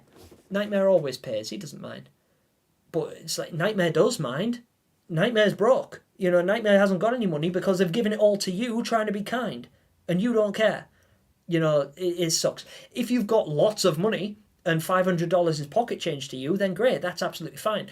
But $500 is a lot of money. Anything is a lot of money. So I'm using the $500 you said as an example, but if there is even a remote question, can I afford this? Just don't. Just don't. Because while it is going to a good cause, and I'll never ever crap on my mum because that's where the money's going and she does need it, but I would never want to leech it from someone else. I wouldn't feel good, and my mum definitely wouldn't feel good, and she would beat my ass if she knew that I was taking money from vulnerable people who needed it to fund her. Regardless of how much she needs it, she would not accept that. And I will not accept that on an economic level or on a moral level. If you can afford to, and it doesn't hurt you at all, fantastic. But if it does, even remotely so, just don't. It will not upset me. It will not offend me. I don't do this for the money. I do this for the community aspect and the social construct, of having this community together. I love what I do, not because it pays, because trust me, it doesn't. Not very well. But, if I did this entire stream and didn't get a single donation, I'd be over the moon, because you guys are so wholesome. That's what I do it for. But thank you, though. Thank you all the same. And I really, really hope that I don't feel like I don't want you to think that I am not grateful. I am. But I find it really hard, because I know what it's like to give money away and receive literally nothing in return. Sometimes that hurts. Even when it's going to a good cause, it's like, I've donated £100 to charity when I only had 120 before, and I had to. It was part of an agreement that I made in a very early live stream of mine. I said that I would top up to the biggest figure, so I ended up having to donate $100 to charity, which I'm more than prepared to do. But it really hit me hard, because it meant I couldn't afford to pay my gas bill after that. So it's like, this sucks. I know how that feels. Please don't, if you do. I have $800 and I don't know what to do with this.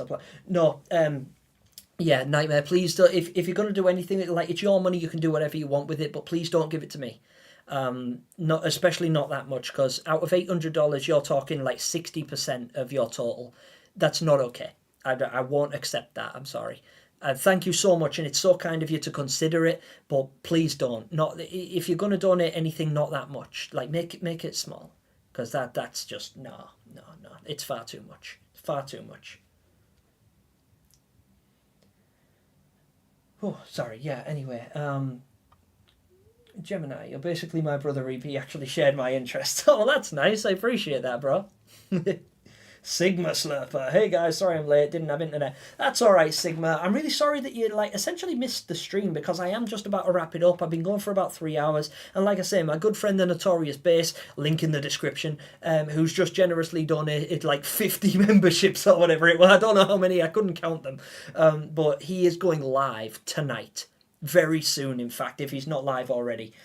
So I would absolutely love to see some of you guys in that chat, because I'm going to be there. I'm going to be in his live chat, and I'm going to be having a chat with him. I'm going to be bringing up some points and having him discuss. So yeah, and I'd love to see some of you guys in the Notorious Bases live chat. If you would be kind enough to go, in fact, yeah, if you weren't able to make a donation today, which is absolutely acceptable, but you, like, say you can't make a donation, but you want to make me smile, there's two things you could do. The first thing is smash like on this video, and the other is stop by in the Notorious Bases live stream. His channel link is in the description below this video under Boom Squad members. Check out the Notorious Base, say hi in the live chat, tell him Gemini sent you, and spread a bit of love, because that's what we're all about. Let's keep it wholesome. That's okay, Sigma. I never thought I would hear Gemini say that. He's live right now, I'll be there. Excellent. Well, if he's live right now, I'm missing it. So I am going to wrap this stream up, guys. Thank you all so much for being here. It's an absolute joy, an honour and a privilege to get to share this kind of thing with you. This trailer's been dope. The gameplay looks excellent. There's been some absolute gold flying around the chat today. And I'm not talking about the money, I'm talking about theories. You guys have come up with some absolute gems. And I'm going to be putting them in a video. I am going to include these, so keep an eye out for it, especially considering a lot of you are Boom Squad now. Like, you guys are members. So, like, for those of you VIPs, I will be paying particular attention to your chats, especially those of you with golden faces, because you guys have been here for a long time, like Mr. Ghoul Games in there. I'm sorry, I shouldn't have said Mr. Ghoul Games because I don't know. But Ghoul Games is up in here. Also, Ghoul Games is in there as well. All of my Boom Squad members, all the ones that you see in the link in the description, they are Boom Squad members that are veterans of my channel that have been supporting me for a long time, and they're also YouTubers. So it would mean a lot to me if you would go and check them out and show them a bit of love and support, because as a YouTuber, I'm something of a YouTuber myself, and I understand the value of having a community that supports you. So please feel free to check the links in the description below. Show my friends in the Boom Squad some love. I'm going to stop stammering and get out of here and watch a Notorious Base go live. I hope to see you all there. But until then, that's game over.